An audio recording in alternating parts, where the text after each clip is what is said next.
മൂർത്തിത്വേ പരികൽപ്പിതഃ ശശഭൃതോ വർത്മാ പുനർജന്മനാമാത്മേത്യാത്മവിദാം ക്രതുശ്ച യജതാം ഭർത്താമരജ്യോതിഷാം ലോകാനാം പ്രളയോദയസ്ഥിതിവിഭുശ്ചാനേകധായഃ ശ്രുതൗ വാചന്നഃ സ ദദാത്വനേകകിരണസ്ത്രൈലോക്യദീപോ രവിഃ.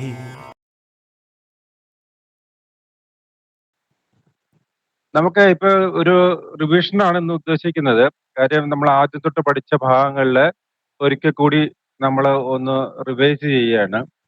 അപ്പൊ അതിനകത്ത് പ്രസക്തമായ കുറച്ച് ഭാഗങ്ങൾ മാത്രമാണ് നമ്മൾ പറയുന്നത്. കാര്യം നമ്മൾ ഒരു നിങ്ങൾ ഈ ഇതിനകത്ത് അതിന്റെ ഒരു പിന്നെ സ്ക്രീൻഷോട്ടുകളൊക്കെ നിങ്ങൾക്ക് അയച്ചു തരാം. അത് നിങ്ങൾ പ്രത്യേകം ഒരു ഡയറിയിൽ വല്ല എഴുതി വെക്കുക. കാര്യം എന്താണെന്ന് വെച്ചാല് നമുക്ക് എല്ലാ കാര്യങ്ങളും എപ്പോഴും നമുക്ക് മൊത്തത്തിൽ നോട്ട്സ് എടുത്ത് നോക്കാനായിട്ട് പറ്റത്തില്ല. ഒരു മിനിറ്റ്. മൊത്തത്തിൽ നമുക്ക് നോട്ട്സ് എപ്പോഴും എടുത്ത് നോക്കാൻ പറ്റത്തില്ല. അപ്പോൾ അതുകൊണ്ട് പ്രസക്തമായ കുറച്ച് കാര്യങ്ങൾ ഒന്ന് പറയാം. അത് നിങ്ങൾ നോട്ട് ചെയ്ത് വെക്കുക. അപ്പൊ ആദ്യമായിട്ട് നമുക്ക് ചെയ്യേണ്ടതെന്ന് വെച്ചാല് സ്ക്രീനിൽ കാണുന്നില്ലേ രാശിചക്രം. ഈ രാശിചക്രം എല്ലാവരും അത് കൃത്യമായി മനസ്സിലാക്കിയിരിക്കും. നിങ്ങൾക്ക് എല്ലാവർക്കും അറിയാവുന്ന കാര്യം ആയിരിക്കും, എങ്കിലും ഒരിക്കൽ കൂടി പറയാണ്. രാശിചക്രം ഇതിനകത്ത് ഗ്രഹങ്ങൾ നമ്മൾ പെട്ടെന്ന് മീനം എന്നൊക്കെ പറയുമ്പോഴത്തേക്ക്, അല്ലെങ്കിൽ മീനൻ രാശി അല്ലെങ്കിൽ ചിങ്ങൻ രാശി എന്ന് പറയുമ്പോഴത്തേക്ക് പെട്ടെന്ന് തന്നെ നമുക്ക് ഈ ഗ്രഹനില മനസ്സിലോട്ട് വരണം. ഇതിന്റെ ഏറ്റവും അടിസ്ഥാനമായ കാര്യമാണ്. അപ്പൊ ഈ രാശികൾ എവിടെയൊക്കെയാണെന്നുള്ളത് കൃത്യമായിട്ട് കാണാതെ തന്നെ നമ്മൾ മനസ്സിലാക്കിയിരിക്കണം. അത് ഒരു പ്രധാന ഘടകമാണ്. ഇത് നിങ്ങൾ ആദ്യം തന്നെ നിങ്ങളുടെ ഡയറിയിൽ എവിടെയെങ്കിലും പ്രത്യേകം ഡയറിയിൽ കുറിച്ച് വെച്ചേക്കുക. ഈ കാര്യങ്ങൾ കൃത്യമായി നിങ്ങൾ മനസ്സിലാക്കി വെക്കണം. രണ്ടാമത്, ഒരു രാശിയിൽ വരുന്ന നക്ഷത്രങ്ങൾ അത് നമ്മൾ കൃത്യമായിട്ട് മനസ്സിലാക്കണം. ഇപ്പൊ മേടൻ രാശിയിൽ വരുന്നത് ഏതൊക്കെ നക്ഷത്രങ്ങളാണ്? അതിനകത്ത് അശ്വതി, ഭരണി, കാർത്തികയുടെ കാൽ ഭാഗം. അതുപോലെ തന്നെ ഇടവത്തിൽ വരുന്നത് കാർത്തികയുടെ മുക്കാൽ ഭാഗം, രോഹിണി, മകയിരത്തിന്റെ പകുതി. മിഥുനത്തിൽ വരുന്നത് മകയിരത്തിന്റെ അരയും തിരുവാതിരയും പുണർദത്തിന്റെ മുക്കാലും. അങ്ങനെ ഈ 12 രാശിയിലും വരുന്ന നക്ഷത്രങ്ങൾ ഏതൊക്കെയാണ്, അത് എത്ര പാദങ്ങൾ വീതം ഉണ്ട് എന്നുള്ളത് നമ്മൾ കൃത്യമായി മനസ്സിലാക്കി വെക്കണം. കാര്യം ഇത് ഒരാള് ഒരു നക്ഷത്രം കാർത്തിക എന്ന് പറയുമ്പോഴത്തേക്ക് കാർത്തിക 2 രാശികളിൽ വരും. മേടൻ രാശിയിലും വരും, ഇടവൻ രാശിയിലും വരും. അങ്ങനെ പല നക്ഷത്രങ്ങളും അതുപോലെ 2 രാശികളിൽ വരുന്ന നക്ഷത്രങ്ങളുണ്ട്. അപ്പൊ പെട്ടെന്ന് തന്നെ ഏത് രാശിയിലാണ്, ഇപ്പൊ 2 രാശിയിലും 2 സ്വഭാവക്കാരായിരിക്കും. അപ്പൊ ലഗ്നം ഏതാണെന്നുള്ളത് അത് നോക്കി മനസ്സിലാക്കി നമ്മൾ അത് മനസ്സിലാക്കിയിട്ട് വേണം അവരുടെയൊക്കെ ഫലങ്ങൾ പറയാൻ. അതുകൊണ്ട് ഈ പറയുന്ന ഓരോ രാശിയിലും വരുന്ന നക്ഷത്രങ്ങൾ ഏതൊക്കെയാണെന്ന് നമ്മൾ കൃത്യമായിട്ട് തന്നെ മനസ്സിലാക്കിയിരിക്കും. കേൾക്കുന്നുണ്ടല്ലോ അല്ല എല്ലാവരും? കേൾക്കാം സാർ. ഓക്കെ. അടുത്തതായിട്ട് പ്രധാനമായിട്ട് മനസ്സിലാക്കേണ്ട ഒരു കാര്യമാണ് സ്വക്ഷേത്രം. സ്വക്ഷേത്രം ഒക്കെ നമ്മൾ മനസ്സിലാക്കുന്നത് എന്താന്ന് വെച്ചാല് നമുക്ക് ഗ്രഹങ്ങളുടെ ബലം വെച്ചിട്ട് വേണം എപ്പോഴും ഫലം പറയാനായിട്ട്. ഇപ്പൊ ഒരു ഗ്രഹനില കിട്ടി, ഒരാളുടെ ഒരു ഗ്രഹനില നമ്മുടെ കയ്യിലോട്ട് കിട്ടിക്കഴിഞ്ഞാല് അതിനകത്ത് ആദ്യം നോക്കേണ്ടത് ഏതൊക്കെ ഗ്രഹങ്ങള് ഒക്കെ ബലമുണ്ട്, ഏതൊക്കെ ഗ്രഹങ്ങൾക്ക് ബലമില്ല എന്നുള്ളതാണ്. അപ്പൊ സ്വക്ഷേത്രത്തിൽ നിൽക്കുകയാണെങ്കിൽ പകുതി ബലമാണ്. അപ്പൊ സ്വക്ഷേത്രത്തിൽ ഒരു ഗ്രഹം സ്വക്ഷേത്രത്തിലാണ് നിൽക്കുന്നതെങ്കിൽ അതിന് ബലമുണ്ട്. അത് പ്രത്യേകം നമ്മൾ നോട്ട് ചെയ്യണം. ഇന്ന ഗ്രഹത്തിന് ബലമുണ്ട്. അതുപോലെ തന്നെ സ്വക്ഷേത്രത്തിൽ പകുതി ബലവും. അടുത്തത് മൂലക്ഷേത്രം അല്ല മൂലത്രികോണം. അതിൽ മൂലക്ഷേത്രത്തിൽ നിൽക്കുന്ന ഗ്രഹത്തിന് മുക്കാൽ ബലമാണുള്ളത്. അപ്പൊ പകുതിയേക്കാളും കൂടുതലാണ് മുക്കാല്. പിന്നെ വരുന്നത് ഉച്ചക്ഷേത്രമാണ്. ഉച്ചക്ഷേത്രം എന്ന് പറയുമ്പോഴത്തേക്ക് പൂർണ്ണ ബലമാണ്. കാര്യം ഒരാളുടെ ഗ്രഹനിലയില് ഒരാൾ കയറാൻ പറ്റുന്നില്ല എന്ന് പറഞ്ഞിട്ട് ഒരാളുടെ ഗ്രഹനിലയില് ഒരു ഗ്രഹം ഉച്ചനായിട്ട് നിൽക്കുന്നെങ്കിൽ ആ ഗ്രഹത്തെ കൊണ്ട് ചിന്തിക്കേണ്ട കാര്യങ്ങൾ, ആ രാശിയെ കൊണ്ടുള്ള കാര്യങ്ങൾ, ഇതെല്ലാം നമുക്ക് വളരെ പൂർണ്ണമായിട്ട് നല്ല ഫലങ്ങൾ പറയാം. കാര്യം രവി ഉച്ചനാണെന്ന് പറഞ്ഞു കഴിഞ്ഞാൽ അയാളെ കൊണ്ട് അയാളുടെ ജാതകത്തില് പിന്നെ അയാളുടെ പിതാവിനെ കൊണ്ടും പിതൃധനവും പിതാവിന്റെ സ്വത്തും കാര്യങ്ങളും അങ്ങനെയൊക്കെ നമ്മൾ ചിന്തിച്ചിട്ട് ഇപ്പൊ നമ്മൾ ഇനി അതിലോട്ട് വരുന്നുണ്ട്. അപ്പോഴത്തേക്ക് അങ്ങനെ അത് ഫലങ്ങൾ പറയുന്നത് നമ്മൾ ഈ ഗ്രഹങ്ങളുടെ ബലങ്ങൾ വെച്ചിട്ടാണ്. ഇപ്പൊ ഉച്ചക്ഷേത്രം എന്ന് പറയുന്ന പൂർണ്ണ ബലമാണ്. ഉച്ചനായിട്ട് നിൽക്കുക ഒരു ജാതകത്തിലൊക്കെ രണ്ടും മൂന്നും ഗ്രഹങ്ങളൊക്കെ ഉച്ചനായിട്ട് നിൽക്കുന്നവരെ നമ്മൾ പരിശോധിച്ചു കഴിഞ്ഞാൽ അവർ ജീവിതത്തിൽ വളരെയധികം വിജയിക്കാൻ സാധിച്ചിട്ടുള്ളവരായിട്ട് നമുക്ക് കാണാൻ സാധിക്കും. അടുത്തത് എന്ന് പറയുന്നത് പിന്നെ നീചക്ഷേത്രമാണ്. അപ്പൊ നീചക്ഷേത്രത്തില് ഇപ്പൊ ഒരു ഗ്രഹം നീചനായി കഴിഞ്ഞാൽ പിന്നെ വ്യക്തിയെ സംബന്ധിച്ച് ഇപ്പൊ ചന്ദ്രനൊക്കെ നീചനായി കഴിഞ്ഞാൽ വരുന്നത് വെച്ചാൽ അവരുടെ മനോബലം, മനസ്സിന്റെ ബലമൊക്കെ തീരെ ഉണ്ടാകത്തില്ല. അതുപോലെ തന്നെ രവിയെ സംബന്ധിച്ച് നീചനായിട്ട് വന്നു കഴിഞ്ഞാൽ ആ വ്യക്തിയെ സംബന്ധിച്ച് അവർക്ക് പിതാവിന്റെ ഗുണം ലഭിക്കാതിരിക്കുക, അല്ലെങ്കിൽ പിതാവിന്റെ പിതൃസ്വത്ത് ലഭിക്കാതിരിക്കുക, അങ്ങനെയൊക്കെയുള്ള അവസ്ഥകൾ വരാം. അപ്പൊ അതുകൊണ്ട് ഈ നീചക്ഷേത്രം, അപ്പൊ സ്വക്ഷേത്രം, മൂലക്ഷേത്രം, ഉച്ചക്ഷേത്രം, നീചക്ഷേത്രം, ഇത് നമ്മൾ വ്യക്തമായിട്ട് എല്ലാവരും മനസ്സിലാക്കി വെക്കണം. ഇതെല്ലാം എഴുതി എഴുതി ഇത് കാണാതെ തന്നെ നമുക്ക് പഠിക്കണം. കാര്യം എന്താന്ന് പറഞ്ഞാല് ഇത് വെച്ചിട്ടാണ് നമ്മൾ ഫലപ്രവചനത്തിലേക്ക് പോകുന്നതിന്റെ ഒരു അടിസ്ഥാന ഘടകമാണ് ഈ 4 കാര്യങ്ങൾ.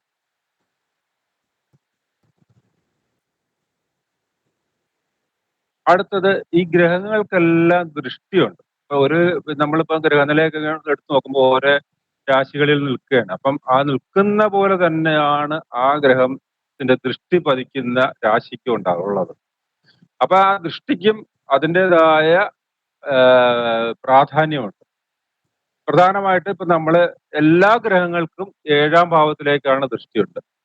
എല്ലാ ഗ്രഹങ്ങൾക്കും 7ലേക്ക് ദൃഷ്ടിയുണ്ട്. അപ്പൊ ചില ഗ്രഹങ്ങൾക്ക് മാത്രം 7 കൂടാതെ മറ്റു ചില രാശികളിലേക്കും ദൃഷ്ടിയുണ്ട്. ചൊവ്വയെ സംബന്ധിച്ച് പറഞ്ഞാൽ 4, 8 എന്നീ ഭാവങ്ങളിലേക്ക് പ്രത്യേക ദൃഷ്ടിയുണ്ട്. അതുപോലെ വ്യാഴത്തിന് 5, 9 ഭാവങ്ങളിലേക്ക് ദൃഷ്ടിയുണ്ട്. ശനിയെ സംബന്ധിച്ച് 3, 10 ഭാവങ്ങളിലേക്ക് ദൃഷ്ടിയുണ്ട്.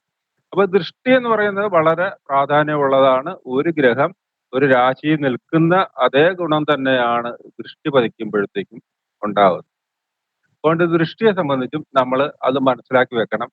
പ്രധാനമായിട്ട് 7ലേക്ക് ദൃഷ്ടി ഉണ്ട്. അത് നമ്മൾ എല്ലാവരും അറിഞ്ഞിരിക്കണം. പിന്നെ അത് കൂടാതെ വരുന്നത് ഈ 3 ഗ്രഹങ്ങൾക്കാണുള്ളത്. അതായത് കുജന്, അതുപോലെ തന്നെ വ്യാഴത്തിന്, പിന്നെ ശനിക്ക്. ഇവര് 3 പേരുടെ അഡീഷണൽ ആയിട്ട് വരുന്ന ഏതൊക്കെ രാശികളിലാണ് ദൃഷ്ടി? സർ, ഗുളികന് 12ലേക്കാണോ ദൃഷ്ടിയുള്ളത്? 12ലേക്ക് ദൃഷ്ടിയുണ്ടോ? ഗുളികനെ സംബന്ധിച്ച് 2ലേക്കും 12ലേക്കും ദൃഷ്ടിയുണ്ട്. അത് ചില മുന്നിലേക്ക് നിൽക്കുന്ന രാശിയുടെ അപ്പുറം ദൃഷ്ടിയുണ്ട്. പിന്നെ 7ലേക്കും ദൃഷ്ടിയുണ്ട്. അത് ചിലര് അതിന് ഗുളികന് വലിയ പ്രാധാന്യം കൊടുക്കാറില്ല. ചില ഗ്രന്ഥങ്ങളിലൊക്കെ അങ്ങനെ കൊടുക്കുന്നുണ്ട്. നമ്മൾ പ്രധാനമായിട്ടുള്ള ഫലങ്ങൾ പറയുമ്പോൾ നമുക്ക് ഗുളികനെ കൊണ്ടുള്ള ഫലങ്ങളും ഒക്കെ ആ രീതിയിലാണ്. അപ്പൊ അതൊക്കെ ഈ പ്രശ്നത്തിൽ വരുമ്പോഴത്തേക്കാണ് ഗുളികന് ഒരു പ്രാധാന്യം വരുന്നത്. നമ്മള് ലഗ്നത്തിലൊക്കെ ഗുളിക നിൽക്കുക, അങ്ങനെയൊക്കെ വരുമ്പോഴത്തേക്ക് അത് പ്രേതബന്ധം അങ്ങനെയുള്ള ചില കാര്യങ്ങളിലൊക്കെ പ്രവചിക്കുന്നതിന് വേണ്ടിയിട്ടാണ് ഈ ഗുളികനെ കൂടുതലായിട്ടും ഉപയോഗിക്കുന്നത്. ഒരു പ്രശ്നം വെക്കുമ്പോഴത്തേക്കാണ്. പിന്നെ അതുപോലെ തന്നെ നമ്മൾ ഇപ്പൊ ജാതകത്തിനെ സംബന്ധിച്ച് ഗുളികന് അത്ര വലിയ പ്രാധാന്യമില്ല. കാര്യം ഇത് ഗുളികൻ ഒരു സ്ഥലത്ത് തന്നെ നിൽക്കുകയാണ്. അതിന് മാറുന്നില്ല. ജാതകം എന്ന് പറഞ്ഞാൽ ഒരു ഫിക്സഡ് ആയിട്ടുള്ള കാര്യമാണ്. പ്രശ്നം എന്ന് പറയുമ്പോൾ മാറിക്കൊണ്ടിരിക്കും. അതുകൊണ്ട് നമുക്ക് ഗുളികന് പ്രാധാന്യം കൊടുക്കാൻ പറ്റും. ഇവിടെ നമുക്ക് ഈ ജാതകത്തിൽ അത്ര പ്രാധാന്യം കൊടുക്കാറില്ല. അടുത്തത് വരുന്നത് ഗ്രഹങ്ങളുടെ ശത്രു മിത്രം, പിന്നെ സമനെ നമുക്ക് മിത്രമായിട്ട് തന്നെ എടുക്കാം. അപ്പൊ ഈ കാര്യങ്ങൾ ഇതിപ്പോ നമുക്ക് എല്ലാം കാണാതെ പഠിക്കണം പറ്റുമെന്ന് തോന്നുന്നില്ല. എങ്കിലും നമ്മൾ ഓരോ കാര്യങ്ങൾ പ്രയോഗിക്കുന്ന സമയത്ത് ഇത് കൂടി നമ്മൾ നോക്കണം. ഒരു ഗ്രഹം നിൽക്കുന്നത് ശത്രു ഗ്രഹത്തിന്റെ രാശിയിലാണോ അതോ മിത്രത്തിന്റെ രാശിയിലാണോ നിൽക്കുന്നത്? അപ്പൊ ശത്രുവിന്റെ രാശിയിൽ നിൽക്കുന്ന ഗ്രഹത്തിന് ഇത്തിരി ബലക്കുറവുണ്ടാവും. അപ്പൊ അത് നമ്മൾ ശ്രദ്ധിച്ച് ഫലം പറയുന്ന കാര്യത്തിൽ നമുക്ക് അത് വളരെ ശ്രദ്ധിക്കേണ്ട ഒരു കാര്യമാണ്.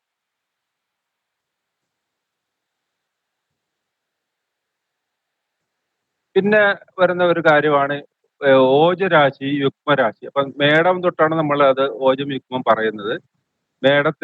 മേടം ഓജരാശിയാണ്. അത് കഴിഞ്ഞിട്ട് ഇടവം യുഗ്മരാശിയാണ്. അത് കഴിഞ്ഞിട്ട് വീണ്ടും ഓജം, യുഗ്മം, ഓജം, യുഗ്മം. അങ്ങനെ നമ്മൾ 12 രാശികളും അതിനകത്ത് 6 രാശികള് ഓജരാശിയും മറ്റ് 6 രാശികള് യുഗ്മരാശിയാണ്. അപ്പൊ ഇതിനകത്ത് വരുന്ന കാര്യം എന്ന് പറഞ്ഞാൽ ഇപ്പൊ ഒരാളുടെ ഗ്രഹനില നോക്കപ്പെടുത്തേക്ക് അയാളുടെ ലഗ്നം നിൽക്കുന്നത് എവിടെയാണെന്ന് നോക്കണം. അപ്പൊ അത് ഓജരാശിയിലാണ്. അതുപോലെ ചന്ദ്രനെ നോക്കണം. അപ്പൊ ഈ ചന്ദ്രനും ലഗ്നവും ഒക്കെ ഓജരാശിയിലാണെന്നുണ്ടെങ്കിൽ അവര് പുരുഷനായിരിക്കും. പക്ഷെ ചിലപ്പോൾ അത് സ്ത്രീ ആയിട്ടായിരിക്കും ജനിക്കുക, സ്ത്രീ ആയിരിക്കും. പക്ഷെ ആ സ്ത്രീ ആണെങ്കിൽ കൂടി ആ വ്യക്തിയെ സംബന്ധിച്ച് ഒരു പുരുഷത്വ സ്വഭാവം ഉണ്ടായിരിക്കും. ശരീരപ്രകൃതിയിലും ഉണ്ടാകും, അവരുടെ സ്വഭാവത്തിലും ഉണ്ടാകും. എല്ലാ കാര്യങ്ങൾക്കും ഒരു പുരുഷന്റേതായ ചില കാര്യങ്ങളൊക്കെ അവർക്കുണ്ടാകും. അതുപോലെ തന്നെ യുഗ്മം രാശികളിലാണ് ലഗ്നവും ചന്ദ്രനും വരുന്നതെങ്കിൽ അങ്ങനെയുള്ള വ്യക്തികളെ നമ്മൾ പരിശോധിച്ചു കഴിഞ്ഞാൽ അവർക്ക് ഒരു പുരുഷനാണെങ്കിൽ കൂടി ഒരു സ്ത്രീയുടേതായ ചില ഭാവങ്ങൾ അവർക്ക് ഉണ്ടാകും. അത് നമുക്ക് അവരിൽ കാണുമ്പോഴത്തേക്കും അവരോട് ഇടപെടുമ്പോഴത്തേക്കും നമുക്കത് മനസ്സിലാക്കാൻ സാധിക്കും. അപ്പൊ അങ്ങനെ ഈ ഓജം യുഗ്മം വെച്ചിട്ടാണ് നമുക്ക് അങ്ങനെയുള്ള ചില കാര്യങ്ങൾ നമ്മൾ ഒരു വ്യക്തിയെ മനസ്സിലാക്കാൻ സാധിക്കും.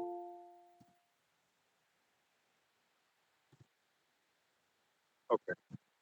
അടുത്താണ് ചരരാശി. ചരം, സ്ഥിരം, ഉഭയം. ഈ ചരം, സ്ഥിരം, ഉഭയം എന്ന് പറയുമ്പോഴത്തേക്ക്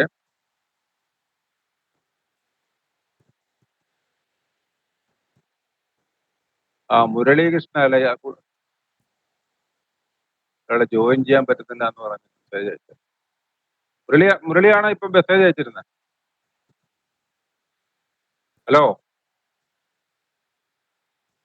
കേൾക്കാൻ പറ്റുന്നുണ്ടോ? അല്ല ചന്ദ്രനായിരുന്നു. ആ, ഓക്കെ. ഞാൻ പറയുന്ന എല്ലാവർക്കും കൃത്യമായിട്ട് കേൾക്കാൻ പറ്റുന്നുണ്ടല്ലോ അല്ലേ? പറ്റുന്നുണ്ട്. എന്തെങ്കിലും ബുദ്ധിമുട്ടുണ്ടെ പറഞ്ഞേക്കണേ. ഓക്കെ. പിന്നെ അടുത്ത് വരുന്നത് ചരം, സ്ഥിരം, ഉഭയം. ഇതും എവിടെയൊക്കെയാണ്, ഏതൊക്കെ രാശികൾ ചരരാശികളാണ്, ഏതൊക്കെ രാശികൾ സ്ഥിരരാശിയാണ്, ഏതൊക്കെ രാശികൾ ഉഭയരാശിയാണ്, അതുമൊക്കെ ഓരോ വ്യക്തികളുടെ സ്വഭാവത്തെ നമുക്ക് നിർവചിക്കാൻ സാധിക്കും. ഇപ്പൊ ലഗ്നമൊക്കെ ചരരാശിയായിട്ട് വരുന്ന സ്വഭാവം ചരരാശിയായിട്ട് വരുന്ന വ്യക്തികളുടെ സ്വഭാവം പരിശോധിച്ചു കഴിഞ്ഞാൽ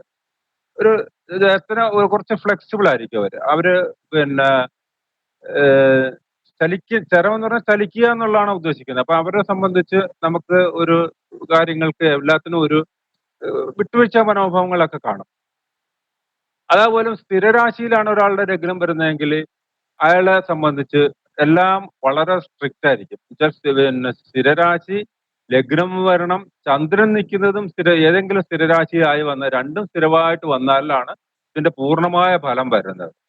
അപ്പൊ രണ്ടും സ്ഥിരമായിട്ടൊക്കെ വന്നു കഴിഞ്ഞാൽ ആ വ്യക്തിയെ സംബന്ധിച്ച് അയാളുടെ സ്വഭാവം പരിശോധിച്ചാല് വളരെ സ്ട്രിക്റ്റ് ആയിരിക്കും, വളരെ കൃത്യനിഷ്ഠയുള്ള ആളായിരിക്കും.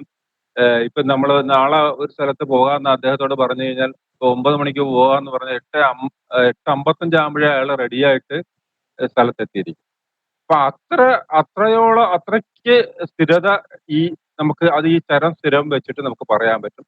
സ്ഥിരരാശിയാണ് ലഗ്നമെങ്കിൽ അതിന്റെ ലഗ്നവും ചന്ദ്രനും ഒരേപോലെ വന്നാലാണ് കൂടുതലായിട്ടും അതിന്റെ പൂർണ്ണ ഫലം കിട്ടുന്നത്. ചിലപ്പോൾ ചില സാഹചര്യങ്ങളിൽ ലഗ്നം സ്ഥിരരാശിയും പിന്നെ അതുപോലെ തന്നെ ചന്ദ്രൻ നിൽക്കുന്നത് ചരരാശിയുമാണെങ്കിൽ അതൊരു മീഡിയം ലെവലിൽ നമുക്കത് ഫലം പറയാൻ പറ്റും.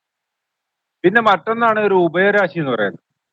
ഈ ഉഭയരാശിക്കാരെ സംബന്ധിച്ച് നമുക്ക് അവരെ അങ്ങ് വിശ്വസിക്കാൻ പറ്റത്തില്ല. കാര്യം എന്താന്ന് പറഞ്ഞാല് അവരോട് നാളെ രാവിലെ നമുക്ക് ഒരു 9 മണിക്ക് പോകാന്ന് പറഞ്ഞാൽ അവർ ചിലപ്പം അങ്ങനെ കാര്യം തന്നെ അവർ മറന്നു പോകും. നമ്മൾ 9 മണിക്കോ അല്ല 9:30 അവരെ വിളിക്കുമ്പോഴാണ് അയ്യോ ഞാൻ മറന്നുപോയി ശരി. അങ്ങനത്തെ ഒരു ടൈപ്പ് ആൾക്കാരുണ്ട്. ഇവരുടെയൊക്കെ ഗ്രഹനില പരിശോധിച്ചു കഴിഞ്ഞാൽ നമുക്ക് ഇതുപോലെ അവരുടെ ലഗ്നവും ചന്ദ്രനും ഒക്കെ ഉഭയരാശിയിലായി. ലഗ്നവും ചന്ദ്രനും ഉഭയരാശിയിൽ വന്നാൽ ഉറപ്പായിട്ടും അവർ ഇതേപോലത്തെ സ്വഭാവക്കാരായിരിക്കും. ഒരു സ്ഥിരത ഉണ്ടാകത്തില്ല. അവരെ സംബന്ധിച്ച് ഇപ്പൊ ഇവരുടെ പോകാൻ നേരത്ത് വീട് പൂട്ടിയിട്ടാണ് പോകുന്നതെന്ന് വിചാരിക്കുക. അപ്പൊ അവര് പിന്നെ അവർക്ക് പൂട്ടി ഇറങ്ങി എല്ലാം കഴിഞ്ഞാൽ അവർക്ക് പിന്നെയും സംശയം വരും. ആ വീട് പൂട്ടിയോ, മുറി പൂട്ടിയോ, ഗ്യാസ് ഓഫ് ചെയ്തോ, ഇങ്ങനെയൊക്കെ ചോദിക്കുന്ന ചില വ്യക്തികളെ നമ്മൾ കാണാറുണ്ട്. ഇങ്ങനെയുള്ള ആൾക്കാരെ സംബന്ധിച്ച് അവരുടെയൊക്കെ ഈ ഇത് ലഗ്നവും ചന്ദ്രനും പരിശോധിച്ചാൽ അറിയാം ഈ പറയുന്ന ഉഭയരാശിക്കാരായി. അതുപോലെ തന്നെ ഒരു ഹോട്ടലിൽ പോയി ഭക്ഷണം കഴിക്കാൻ പോകുന്നു വിചാരിക്കുക, അവിടെ ചെന്ന് കഴിഞ്ഞാലും അവരെ സംബന്ധിച്ച് അവർക്ക് മറ്റുള്ളവരൊക്കെ ചിലപ്പോൾ എന്തെങ്കിലും അവരിന് ഭക്ഷണം വേണമെന്ന് പറയും, ഇവർക്ക് ഒരു സ്ഥിരത ഉണ്ടാകും, അത് വേണം ഇത് വേണം, ആകപ്പാടെ ഒരു കൺഫ്യൂഷൻ ആയിരിക്കും. അങ്ങനെയുള്ള ഒരു വെറൈറ്റി സ്വഭാവം വരുന്നതാണ് ഈ ഉഭയരാശി. അത് വളരെ നിങ്ങൾ നോട്ട് ചെയ്ത് വെക്കേണ്ടതാണ്. ഇത് മൂന്നും ഇതൊക്കെ നമുക്ക് ചെറിയ രീതിയിലൊക്കെ ഫലം പറഞ്ഞ് തുടങ്ങാൻ പറ്റുന്ന ചില പോയിന്റുകളാണ്. ആദ്യമായിട്ടൊന്ന് ഇപ്പൊ നിങ്ങൾ ഫലങ്ങളൊക്കെ പറയുമ്പോഴത്തേക്ക് നിങ്ങൾക്ക് പിന്നെ വളരെ വിശദമായിട്ടൊന്നും പറയാൻ പറ്റത്തില്ല, ഒരുപാട് ദീർഘമായിട്ടൊക്കെ കണക്കൂട്ടിയെടുക്കാൻ പറ്റത്തില്ല. അപ്പൊ നമ്മൾ ഇതുപോലുള്ള ചില പോയിന്റുകൾ മനസ്സിലാക്കിക്കൊണ്ട് ചില കാര്യങ്ങൾ അവരോട് ചോദിക്കാൻ പറ്റും. അതിപ്പോഴേ തന്നെ നിങ്ങൾക്ക് അതൊക്കെ അങ്ങനെയുള്ള കാര്യങ്ങളിലൊക്കെ പോകാൻ സാധിക്കും. സാർ ഇപ്പോ സ്ഥരം പ്ലസ് ഉഭയം വരുവാണെങ്കിലോ? ചരവും ഉപയോഗവും വന്നു കഴിഞ്ഞാൽ അതെല്ലാം അവരൊക്കെ പിന്നെ മീഡിയം ലെവലിലായിരിക്കും. അപ്പൊ അവര് ഇത് അലസരുമായിരിക്കും. അതേസമയം അവര് എന്നാലും പൂർണ്ണമായ അലസനല്ല ഇവര്. അവരെ സംബന്ധിച്ച് അവർക്ക് ഒരു സ്ഥിരതയില്ലാത്ത ഒരു അവസ്ഥയാണ്. മനസ്സിലായോ? സ്ഥിരം എന്ന് വെച്ചാൽ ഒരു സംശയം, എപ്പോഴും ഇങ്ങനെ സംശയത്തോടു കൂടിയായിരിക്കും എല്ലാ കാര്യങ്ങളും അവർക്ക് ശരിയായ ഓർമ്മശക്തിയുടെ പ്രശ്നങ്ങളും ഒക്കെ കാണുമായിരിക്കാം.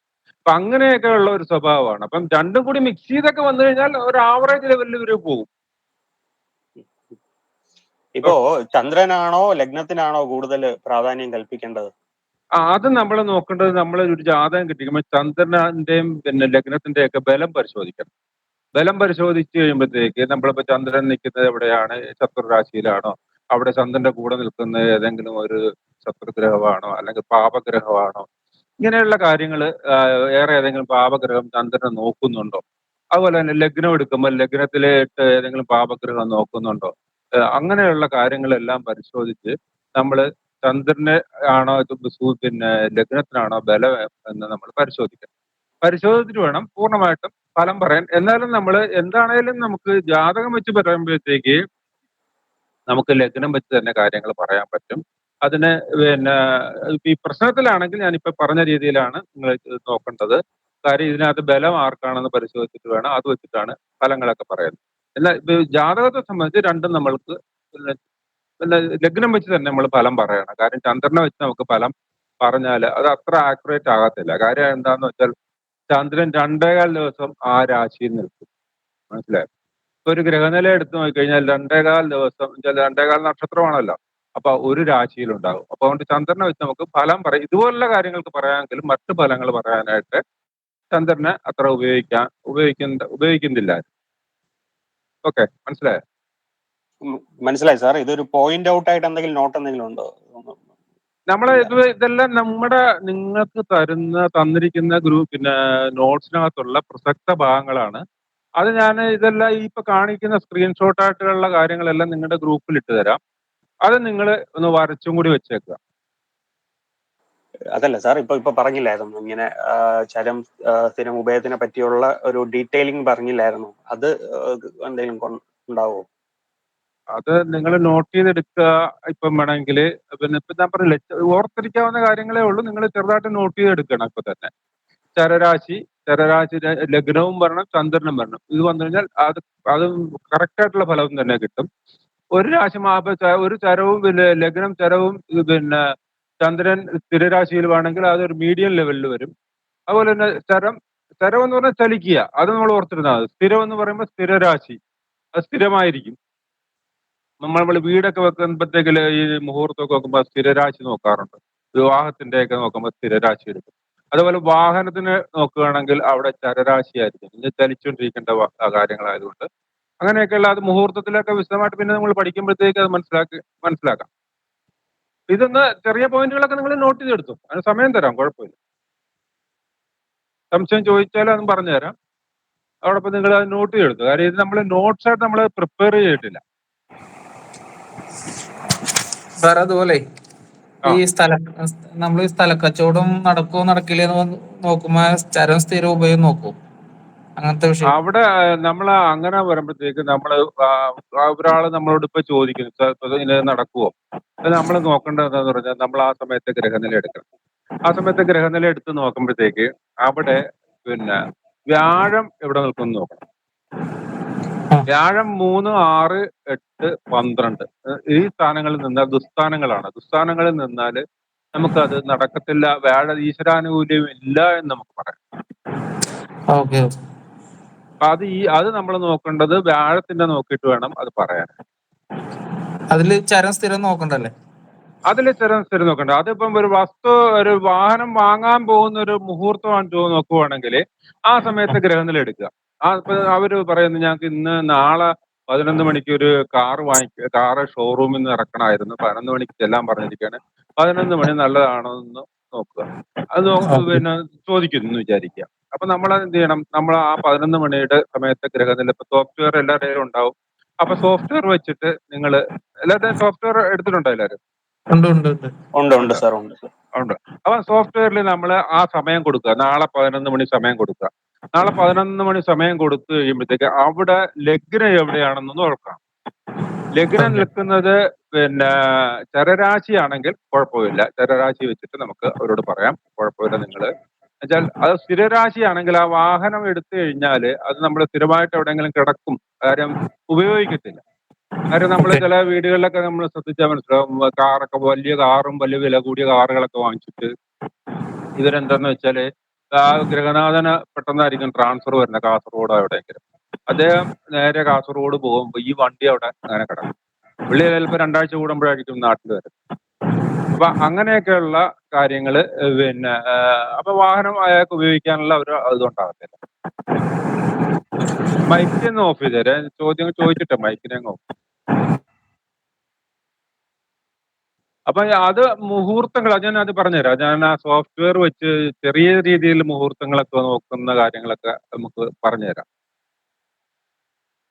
അപ്പൊ ഈ ചരം സ്ഥിര ഉപയോഗമൊക്കെ ഒന്ന് ഏകദേശം ഒരു ഐഡിയ കിട്ടിയോ? കിട്ടി സാർ, കിട്ടി.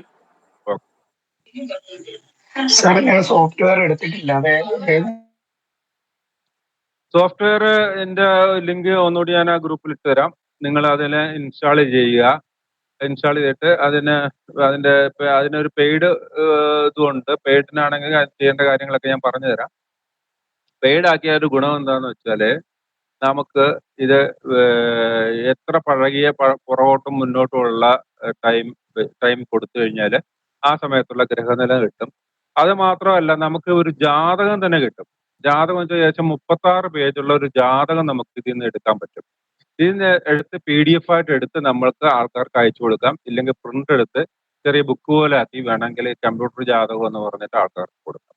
അതിന് 300 രൂപ വരെ വാങ്ങുന്നുണ്ട് ഓരോരുത്തര്, പിന്നെ കമ്പ്യൂട്ടർ ജാതകം എടുത്ത് കൊടുക്കുന്നത്.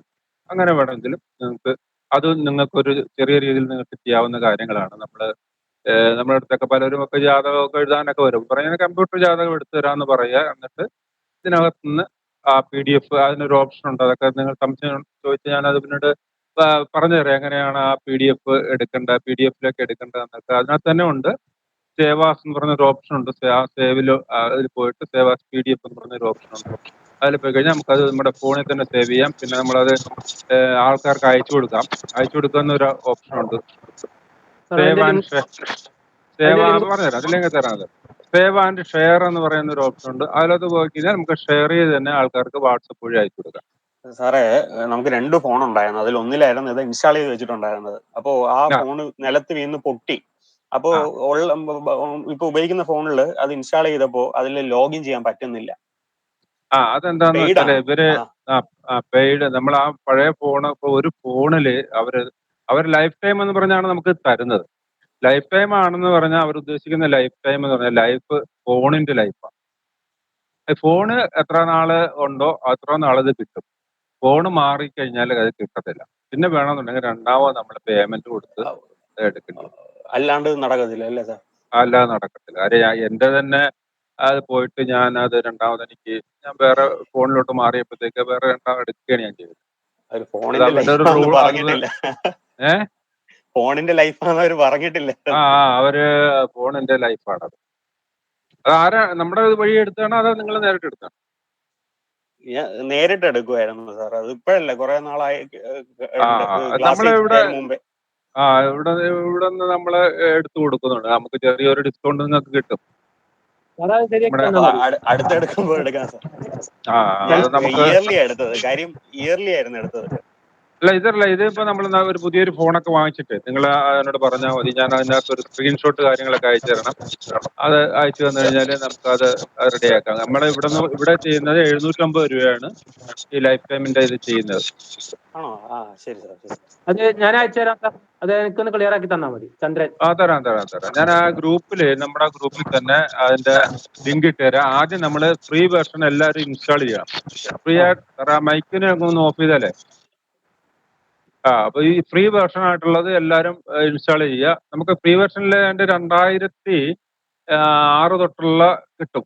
2006 2016 തൊട്ടുള്ള 2006 തോന്നുന്നു. 2006 തൊട്ടുള്ളത് ഇന്നുവരെയുള്ളത് കിട്ടും. കുറെ അധികം കാര്യങ്ങൾ നമുക്ക് കിട്ടും. ജാതകമൊന്നും എടുക്കാൻ പറ്റത്തില്ലെങ്കിലും നമുക്ക് അത്യാവശ്യം മുഹൂർത്തം നോക്കാനും ഗ്രഹനില നോക്കാനും ഒക്കെ സാധിക്കും. പഴയത് വേണമെന്നുണ്ടെങ്കിലാണ് നമ്മൾ ഇത് ചെയ്യുന്നത്. പക്ഷെ എന്തായാലും നമ്മളെല്ലാവരും അത് എടുത്തിരിക്കുന്നത് നല്ലതാണ്. കാരണം ഇന്നത്തെ ലൈഫ് ടൈം 2500 അല്ലേ? 2500 എന്തോ അല്ലേ? ഇല്ല, നമുക്കൊരു റേറ്റ് എന്ന് പറഞ്ഞാൽ 750 രൂപയുള്ളൂ ഡിസ്കൗണ്ട് റേറ്റ്. നമ്മുടെ സ്റ്റുഡൻസിന് വേണ്ടിയിട്ട് അവരൊരു ഡിസ്കൗണ്ട് തന്നിരിക്കുന്നതാണ്. അതാണ് അത് ഫോണിന്റെ ലൈഫ് ടൈമാണ്. മറ്റേന്ന് പറഞ്ഞാൽ 2500 രൂപ ചിലപ്പം എടുത്ത് വേറെ എന്തെങ്കിലും സ്കീമായിരിക്കും. ഞാനിപ്പം ഇവിടെ എല്ലാവർക്കും എടുത്തു കൊടുത്തിരിക്കുന്ന ഈ 750 രൂപ വെച്ചുള്ള സ്കീമിലാണ് എല്ലാവർക്കും എടുത്തു കൊടുത്തിരിക്കുന്നത്. ഫോണിന്റെ ലൈഫ് ഉള്ളിടത്തോളം കാലം അത് കിട്ടുകയും ചെയ്യും. സാർ സിമ്മിന്റെ ലൈഫാണോ ഫോണിന്റെ ലൈഫാണോ? ഫോണിന്റെ ലൈഫ്. സിമ്മിന്റെ ലൈഫ് അല്ല.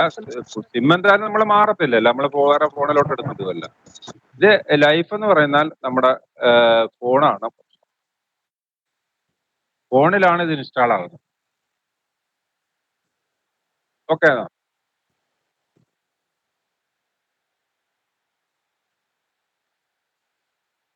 ഇനി അടുത്തതെന്ന് പറഞ്ഞാല് നമ്മളിപ്പോ ഓരോ ഈ രാശി സ്വരൂപങ്ങളുണ്ട്.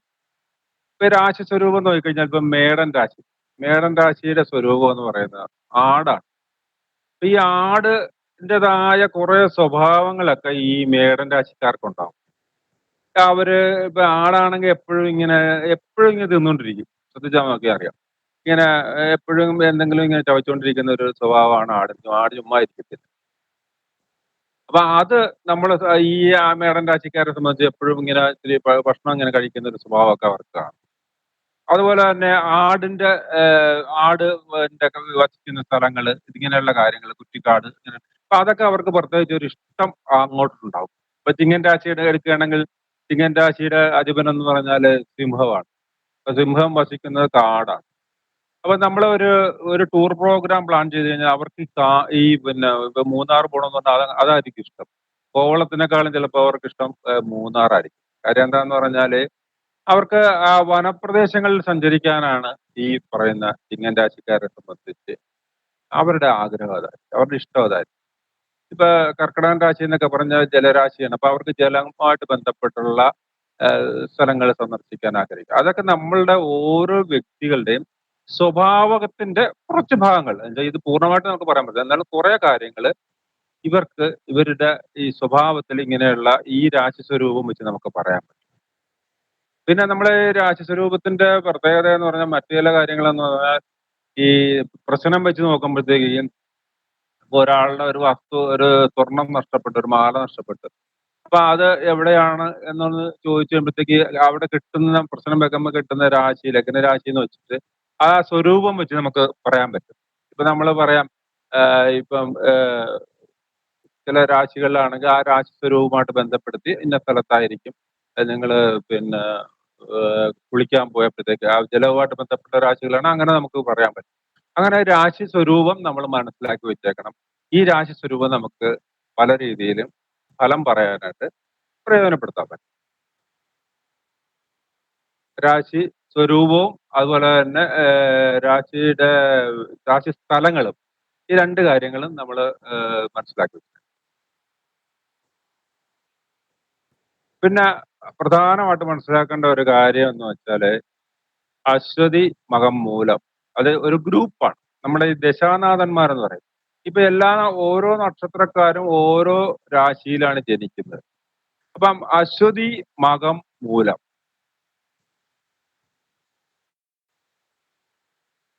അപ്പൊ ഇതൊരു ഗ്രൂപ്പാണ്. അശ്വതി മകം മൂലം കേതുവിന് 7. അതൊരു ശ്ലോകം പോലെ ആൾക്ക് നമ്മളിങ്ങനെ ജ്യോത്സ്യന്മാർ പറയാറുണ്ട്. ശ്രദ്ധിച്ചാൽ മതി. അശ്വതി മകം മൂലം കേതുവിന് 7, ഭരണിപൂരം പൂരാടം ശുക്രന് 20 എന്ന് പറഞ്ഞാൽ അത് ഉദ്ദേശിച്ചിരിക്കുന്നത് അശ്വതിയും മകവും മൂലവും നക്ഷത്രക്കാര് കേതുർദശയിലാണ് ജനിക്കുന്നത്. അവർക്ക് ആ കേതുർദശ 7 വർഷം ഉണ്ടാകും. 7 വർഷം ഉണ്ടാകുമെന്ന് പറഞ്ഞാൽ അതിന്റെ തുടക്കത്തിൽ ജനിക്കുന്നവർക്കാണ് 7 വർഷം കിട്ടുന്നത്. പിന്നെ അതിന് കുറച്ച് ലേറ്റായിട്ട് ജനിക്കുന്ന ആൾക്കാരാണ്. അതിനനുസരിച്ച് അതൊരു കാൽക്കുലേഷൻ പാർട്ടാണ്. അത് നിങ്ങൾക്ക് ഇനി പഠിക്കാൻ പോകുന്നതേ ഉള്ളൂ. പിന്നെ അങ്ങനെ വരുമ്പോഴത്തേക്ക് 7 വർഷത്തിന് അതിനെ ഡിവൈഡ് ചെയ്ത് കുറഞ്ഞ് വരും. ആ ഒരു മാസം മൊത്തം ഇത് വെച്ചിട്ട് നോക്കുമ്പോഴത്തേക്ക് അതൊരു കാൽക്കുലേഷനാണ്. അത് നിങ്ങൾ അത് വിശദമായിട്ട് പിന്നെ നിങ്ങൾക്ക് പഠിക്കാം. എങ്കിലും നിങ്ങൾ ഈ മൊത്തം വർഷം എത്രയാണെന്നുള്ളത് അറിഞ്ഞിരിക്കണം. ഇപ്പൊ എല്ലാവർക്കും ഇപ്പം അശ്വതി നക്ഷത്രക്കാർ എല്ലാവർക്കും എല്ലാവർക്കും കേതുർ ദശയിലായിരിക്കും അവരുടെ ജനനം. പക്ഷേ 7 വർഷം കിട്ടത്തില്ല. ചിലപ്പോൾ കിട്ടുന്ന ഒരു ദിവസമായിരിക്കും, ചിലപ്പോൾ മണിക്കൂറുകളായിരിക്കും, ചിലപ്പോൾ ഒരാഴ്ചയായിരിക്കും, ചിലപ്പോൾ 1 വർഷമായിരിക്കും, 2 വർഷമായിരിക്കും. അത് ആ ജനന സമയത്തിന്റെ അടിസ്ഥാനപ്പെടുത്തി വേണം. ഇപ്പൊ നമ്മൾ അശ്വതി 1-ാം പാദം, 2-ാം പാദം, 3-ാം പാദം, 4-ാം പാദം എന്നില്ലേ, അതിനെ വെച്ചിട്ട് വേണം. ആ കാൽക്കുലേഷനാണ് ഇതിനകത്ത് വരുന്നത്. അപ്പൊ 1-ാം പാദത്തിലൊക്കെ ജനിക്കുകയാണെങ്കിൽ ഏകദേശം പൂർണ്ണമായിട്ടൊക്കെ കിട്ടും, 7 വർഷത്തിനടുത്തൊക്കെ കിട്ടും. അതിന് 2-ാം പാദമൊക്കെയാണ്, അതനുസരിച്ച് അതിന്റെ ഒരു 4-ലൊന്ന് കുറയും. അപ്പൊ അങ്ങനെ ആണ് ഏകദേശം ഒരു ഉദ്ദേശം വെച്ചൊക്കെ നമുക്ക് പറയാൻ പറ്റും. ഇപ്പം വേറെ കാര്യമുണ്ട്. ഇപ്പൊ നമ്മുടെ സോഫ്റ്റ്വെയർ കയ്യിലുണ്ടെങ്കിൽ, നമ്മുടെ കയ്യിൽ മൊബൈൽ ആപ്ലിക്കേഷൻ ഉണ്ട്, നമുക്ക് ഒരു പ്രശ്നവുമില്ല. ഏത് വഴി വെച്ചിട്ട് വേണമല്ലോ ആര് വേണമെങ്കിലും നമ്മളോട് എന്തെങ്കിലും സംശയം ചോദിച്ചാൽ നമുക്ക് ഉടൻ തന്നെ നമുക്ക് ഇത് വെച്ചിട്ട് ക്ലിയർ ചെയ്യാം. കാര്യം ഇത് നിങ്ങൾ ദിവസവും ഒരു ഗ്രഹനിലയെങ്കിലും എടുത്ത് നോക്കണം. ചുമ്മാ ആണെങ്കിലും നോക്കിയിട്ട് നമുക്ക് നമ്മളുടെ വീട്ടിൽ കല്യാണം വിളിക്കാൻ വരിക, ഇല്ലെന്നുണ്ടെങ്കിൽ ഒരാള് എന്തെങ്കിലുമൊക്കെ ചടങ്ങുകൾ നടക്കുക, അല്ലെ കുട്ടി ജനിച്ചെന്ന് അറിയുക, അല്ലെ ഒരു വിവാഹത്തിന്റെ മുഹൂർത്തം ഒരു കാർഡ് കിട്ടി, നമ്മൾ ചുമ്മാ ആണെങ്കിൽ ആ മുഹൂർത്തത്തിന്റെ സമയം നമ്മൾ ഒന്ന് നമ്മുടെ സോഫ്റ്റ്വെയറിൽ കൊടുത്തിട്ട് നോക്കണം. എങ്ങനെയുണ്ട് ലഗ്നം, ഏത് ലഗ്നമാണ് അവരെടുത്തിരിക്കുന്നത്, അതിന്റെ ഇപ്പൊ കല്യാണം എന്ന് പറയുമ്പോൾ 7-ാം ഭാവമാണ്. ഇപ്പൊ 7-ാം ഭാവം ശുദ്ധമായിരിക്കണം എന്നാണ് പറയുന്നത്. പിന്നെ വിവാഹ സംബന്ധത്തിന്റെ കാര്യത്തിൽ 7-ാം ഭാവം ശുദ്ധമായിരിക്കണം. അപ്പൊ വിവാഹത്തിന്റെ 7-ാം ഭാവം ശുദ്ധമാണോ, അങ്ങനെയൊക്കെയുള്ള ലളിതമായ പിന്നെ ഏത് ഹോരയാണ്, അത് ഞാൻ പറഞ്ഞുതരാം, ഹോരയുടെ കാര്യം പറഞ്ഞുതരാം. ഇങ്ങനെയുള്ള കാര്യങ്ങളെല്ലാം നമുക്ക് ഈ പിന്നെ പിന്നെ ഈ സോഫ്റ്റ്വെയർ വെച്ചിട്ട് നമുക്ക് നോക്കിയിട്ട് നോക്കാൻ പറ്റും. അപ്പൊ ഡെയിലി ഒരു ഗ്രഹനിലയെങ്കിലും നിങ്ങളൊന്ന് പരിശോധിക്കുക സോഫ്റ്റ്വെയറിൽ. അപ്പൊ ഈ അശ്വതി മകം മൂലം ഇത് നമ്മൾ കാണാൻ പഠിച്ചാൽ വളരെ നല്ലതാണ്. ഓരോ പിന്നെ ഗ്രഹങ്ങളുടെയും ഇതൊരു ഒരു ഗ്രൂപ്പാണ്. ആ ഗ്രൂപ്പ് നമ്മൾ അശ്വതി തൊട്ട് ആയില്യം വരെ ഒരു ഗ്രൂപ്പ്, അത് കഴിഞ്ഞ് മകം തൊട്ട് കേട്ട വരെ ഒരു ഗ്രൂപ്പ്, മൂലം തൊട്ട് രേവതി വരെ ഒരു ഗ്രൂപ്പ്. അപ്പൊ ഈ ഗ്രൂപ്പായിട്ട് തന്നെ അനുജന്മ നക്ഷത്രം അല്ലേ സാർ? അനുജന്മ നക്ഷത്രങ്ങൾ, അത് തന്നെ. അപ്പൊ ഇത് നമ്മൾ ഈ ഗ്രൂപ്പായിട്ട് തന്നെ ഇവരുടെയൊക്കെ ഈ വർഷങ്ങൾ നമ്മൾ ഓർത്തിരുന്നാല് നല്ല കാര്യമാണ്. അങ്ങനെ പഠിക്കാൻ പറ്റുമെങ്കിൽ അങ്ങനെ പഠിച്ചെടുക്കുക.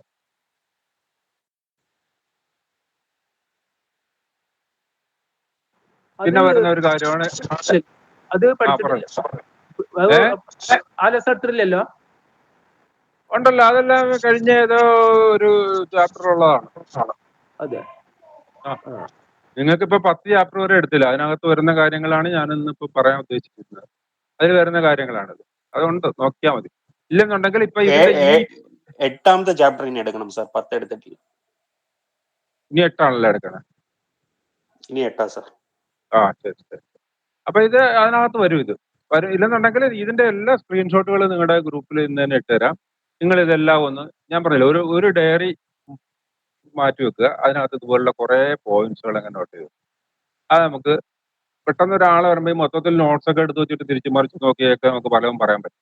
അപ്പൊ അതിന് ഏറ്റവും നല്ലതെന്ന് പറഞ്ഞാൽ നമ്മൾ ഇതുപോലുള്ള പോയിന്റ്സിനെ മാത്രം എഴുതി വെച്ചിട്ട് നമുക്ക് അത്യാവശ്യം കുറച്ചൊക്കെ ഫലങ്ങളെങ്കിലും പറയാൻ തുടങ്ങണം നിങ്ങൾ. എന്നാലേ കാര്യങ്ങൾ ഇപ്പൊ ഇനി നിങ്ങൾ നിങ്ങളുടെ പഠനം പൂർത്തിയാകുമ്പോൾ നിങ്ങൾക്ക് ഇനിയിപ്പം അവസാനം വരുമ്പോഴത്തേക്ക് കുറെ അധികം ഗ്രഹനിലയായിട്ട് തന്നെ നിങ്ങൾക്ക് സാർ അത് വിശകലനം ചെയ്യുന്നതായിട്ട് നിങ്ങളെ പഠിപ്പിക്കും. അപ്പൊ നിങ്ങൾക്ക് കുറച്ചുകൂടി നല്ല ഒരു രീതിയിലുള്ള ഒരു ഐഡിയ കിട്ടും. അപ്പൊ ഇപ്പോഴേ തന്നെ നമ്മളിത് മനസ്സിലാക്കുകയും ഓരോ ചെറിയ ചെറിയ കാര്യങ്ങൾ നോക്കുക. നിങ്ങൾക്ക് എന്തെങ്കിലും സംശയമൊക്കെ ഉണ്ടെങ്കിൽ നിങ്ങൾ എല്ലാം എന്നെ വിളിക്കുക, അല്ലെങ്കിൽ നിങ്ങൾ ആ ഗ്രൂപ്പിൽ വാട്സപ്പ് ഗ്രൂപ്പിൽ മെസ്സേജ് ആയിട്ട് എടുക്കുകയൊക്കെ ചെയ്ത് കഴിഞ്ഞാൽ നമുക്കത് ക്ലിയർ ചെയ്ത് പോകാം. അത് നമ്മൾ സ്വയം കൂടി വിചാരിച്ചാൽ കുറച്ച് പെട്ടെന്ന് തന്നെ നമുക്ക് കാര്യങ്ങളൊക്കെ ഗ്രഹിച്ചെടുക്കാം. അടുത്ത വരുന്നതാണ് ഈ കേന്ദ്രം ത്രികോണം. അത് നമ്മൾ എപ്പോഴും മനസ്സിലാക്കി വെച്ചേക്കേണ്ട ഒരു കാര്യമാണ്. ഒരു കേന്ദ്ര രാശികൾ ഏതൊക്കെയാണ്? അപ്പൊ കേന്ദ്ര രാശികൾ എന്ന് പറഞ്ഞാൽ 1, 4, 7, 10. ഇപ്പൊ ലഗ്നം വെച്ചിട്ടാണ് നമ്മൾ കേന്ദ്രവും ത്രികോണവും പറയുന്നത്. ഏത് രാശിയാണ് ലഗ്നം വരുന്നത് എന്ന് നോക്കുക. അതിനെ ഒന്നായിട്ട് എടുക്കുക. ഇപ്പൊ ഇവിടെ നമ്മൾ പിന്നെ ഒന്നായിട്ട് എടുത്തിരിക്കുന്നത് മേടൻ രാശിയാണ് എടുത്തിരിക്കുന്നത്. ഇപ്പൊ മേടത്തിന്റെ ഈ രാശിയുടെ കേന്ദ്ര രാശികൾ എന്ന് പറയുന്നത് നാലാമത്തെ രാശി ഏതാണ്? കർക്കിടകം. 7ാമത്തെ രാശി അത് പിന്നെ തുലാം രാശിയാണ്. പിന്നെ അതുപോലെ തന്നെ 10ാമത്തെ രാശി വെച്ചാൽ മകരൻ രാശിയാണ്. അപ്പം ഇതാണ് പിന്നെ നമ്മുടെ കേന്ദ്ര രാശികൾ. ത്രികോണ രാശികൾ എന്ന് പറഞ്ഞാൽ 5ഉം 9ഉമാണ്. 5 എന്ന് പറഞ്ഞാൽ ചിങ്ങം, 9 എന്ന് പറഞ്ഞാൽ ധനുരാശി. അപ്പൊ ഈ അപ്പൊ ലഗ്നം മാറുന്നതനുസരിച്ചിട്ട് ഈ കേന്ദ്രവും ത്രികോണവും ഒക്കെ അങ്ങോട്ടും ഇങ്ങോട്ടും മാറി വരും. അപ്പൊ ഓരോ രാശിയുടെയും ഈ കേന്ദ്രവും ത്രികോണവും അത് നിങ്ങൾ മനസ്സിലാക്കണം. കേന്ദ്രത്തിലാണോ നിൽക്കുന്നത്? ഇപ്പൊ ചില ഗ്രഹങ്ങൾ കേന്ദ്രത്തിൽ നിന്ന് ലഗ്നത്തിൽ നിന്ന് നോക്കുമ്പോഴാണ് നമ്മൾ കേന്ദ്രവും ത്രികോണവും പറയുന്നത്. അപ്പൊ ഈ ലഗ്നത്തിന്റെ കേന്ദ്രത്തിൽ വ്യാഴം നിൽക്കുന്നു, ഇല്ലെന്നുണ്ടെങ്കിൽ പിന്നെ ലഗ്നാധിപൻ നിൽക്കുന്നു. ഇതൊക്കെ നമുക്ക് ആ വ്യക്തിയെ സംബന്ധിച്ചിട്ട് ഒരുപാട് നല്ല ഫലങ്ങൾ തരുന്ന ഒരു കാര്യമാണ്. പിന്നെ ഈ യോഗകാരകൻ എന്ന് പറയുന്ന ഒരു കാര്യമുണ്ട്. അത് നിങ്ങൾക്ക് എല്ലാവർക്കും അറിയാമോ? യോഗകാരകൻ ഗ്രഹകാരകനാണോ? അല്ല, യോഗകാരകൻ എന്ന് പറയുന്ന ഒരു ഗ്രഹമുണ്ട്. അത് എന്താന്ന് വെച്ചാൽ ഒരു രാശി കേന്ദ്രവും ഇപ്പൊ ഈ ഒരു പിന്നെ ഓരോ ഗ്രഹങ്ങൾക്കും 2 രാശികളുടെ ആധിപത്യം ഉണ്ടല്ലോ. അത് നിങ്ങൾ പഠിച്ചിട്ടുള്ള കാര്യമാണ്. 2 രാശികളുടെ ആധിപത്യം ഉണ്ട്. അപ്പൊ ഇതിനപ്പോ ഞാനിപ്പോ ഇപ്പൊ ചിങ്ങൻ രാശി എടുക്കുന്നു വിചാരിക്കാം. ഇപ്പൊ ചിങ്ങൻ രാശിയുടെ 4 എന്ന് പറയുന്നത് മേടൻ രാശിയാണ്. അല്ല, പിന്നെ വൃശ്ചികൻ രാശിയാണ്. വൃശ്ചികൻ രാശിയുടെ അധിപൻ എന്ന് പറഞ്ഞാല് പിന്നെ കുജനാണ്. അതുപോലെ തന്നെ പിന്നെ അതിന്റെ 9ാമത്തെ രാശി എന്ന് പറയുന്നത് പിന്നെ അതും കുജനാണ്. അപ്പം 4ന്റെയും 9ന്റെയും വന്നു വെച്ചാൽ 4 എന്ന് പറഞ്ഞാൽ കേന്ദ്രം, 9 എന്ന് പറഞ്ഞാൽ ത്രികോണം. അപ്പൊ 4ന്റെയും 9ന്റെയും പിന്നെ അധിപനായിട്ട് കുജൻ വന്നപ്പോഴത്തേക്ക് നമുക്ക് ചിങ്ങൻ രാശിക്കാരെ സംബന്ധിച്ച് അവരുടെ യോഗകാരകൻ എന്ന് പറയുന്ന ഗ്രഹം കുജനാണ്. യോഗകാരകനാണ് അവർക്ക് എല്ലാവിധ ആനുകൂല്യങ്ങളും അവരുടെ ജീവിതത്തിൽ അവർക്ക് ഒരുപാട് കാര്യങ്ങൾ കൊടുക്കുന്ന യോഗകാരകനായ ഗ്രഹമാണ്. അത് മിക്കവാറും എല്ലാ രാശികൾക്കും ഉണ്ട്. കോണ് രാശികൾക്കില്ല, പിന്നെ മേടൻ രാശികൾക്കില്ല, അങ്ങനെ 1-2 രാശികൾക്ക് ഇല്ല. ബാക്കി ഈ രീതിയിൽ നിങ്ങൾ തന്നെ കണ്ടുപിടിച്ച് നോക്കുക. ഈ 4, 9 ആണോ സാർ? 4ഉം 7ഉം ഈ 4ഉം 10ഉം വരും, അല്ല 5ഉം 9ഉം വരും. അങ്ങനെ ഇപ്പൊ കർക്കിടകം എടുക്കുക. കർക്കിടകത്തിന്റെ 5 എന്ന് പറയുന്നതും വൃശ്ചികമാണ്. അപ്പൊ അവിടെ കുജനാണ്.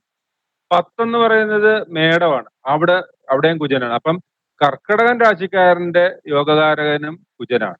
അപ്പൊ ഇങ്ങനെയുള്ളവർ ഇപ്പൊ ഇങ്ങനെ ഈ കർക്കിടകൻ രാശിക്കാരെ സംബന്ധിച്ച് ചൊവ്വാ ദോഷം പറയാൻ പറ്റത്തില്ല. കാര്യം എന്താണെന്ന് വെച്ചാല് അവരുടെ യോഗകാരകനാണ് ചൊവ്വ. ആ ചൊവ്വ 7ൽ നിന്നും പറഞ്ഞ് ചൊവ്വാ ദോഷം ഉണ്ടെന്ന് പറഞ്ഞിട്ട് അവരുടെ ജാതകം മാറ്റിക്കളയാൻ പറ്റത്തില്ല. ആ ചൊവ്വാ ദോഷം ഇല്ല അവർക്ക്. അതുപോലെ തന്നെ ചിങ്ങൻ രാശിക്കാരെ സംബന്ധിച്ചും ചൊവ്വാ ദോഷം ഇല്ല. കാര്യം ഇത് പല ജ്യോത്സ്യന്മാരും 7ൽ ചൊവ്വ നിൽക്കുന്നു കണ്ടിട്ട് പറയും അത് ചൊവ്വാ ദോഷമുള്ള ജാതകമാണ്, ഇത് എടുക്കണ്ട, അത് ശരിയാത്തില്ല എന്ന് പറഞ്ഞിട്ട് മാറ്റാറുണ്ട്. അപ്പൊ അവിടെ നോക്കണം, ലഗ്നം കൂടി പരിശോധിക്കണം. ചൊവ്വയുടെ ഈ മേടന്റെ പിന്നെ ചിങ്ങൻ രാശിക്കാരന്റെ ആണെങ്കിൽ ചിങ്ങൻ രാശിക്കാരന് എല്ലാ ഗുണങ്ങളും കൊടുക്കേണ്ട ആളാണ് പിന്നെ ചൊവ്വ. അപ്പൊ ആ ചൊവ്വയെ സംബന്ധിച്ച് പിന്നെ ചൊവ്വ അവർക്ക് യോഗകാരകനാണ്. അപ്പൊ യോഗകാരകനാണ് 7ൽ നിൽക്കുന്നു പറഞ്ഞിട്ട് അവിടെ ചൊവ്വാ ദോഷം പറയാൻ പാടില്ല. അങ്ങനെ ചൊവ്വ കർക്കിടകൻ രാശിക്കാരന് പറയാൻ പറ്റത്തില്ല. അപ്പൊ അങ്ങനെ അതാണ് യോഗകാരകൻ. പിന്നെ വെച്ചാൽ ആ യോഗകാരകന് ബലവും കൂടി ഉണ്ടെങ്കിൽ അവരെ സംബന്ധിച്ച് ഒരുപാട് ഗുണങ്ങൾ, മറ്റെന്തെങ്കിലും പ്രശ്നം ഉണ്ടെങ്കിലും നമുക്ക് യോഗകാരകന്റെ സഹായം നമുക്ക് കിട്ടും.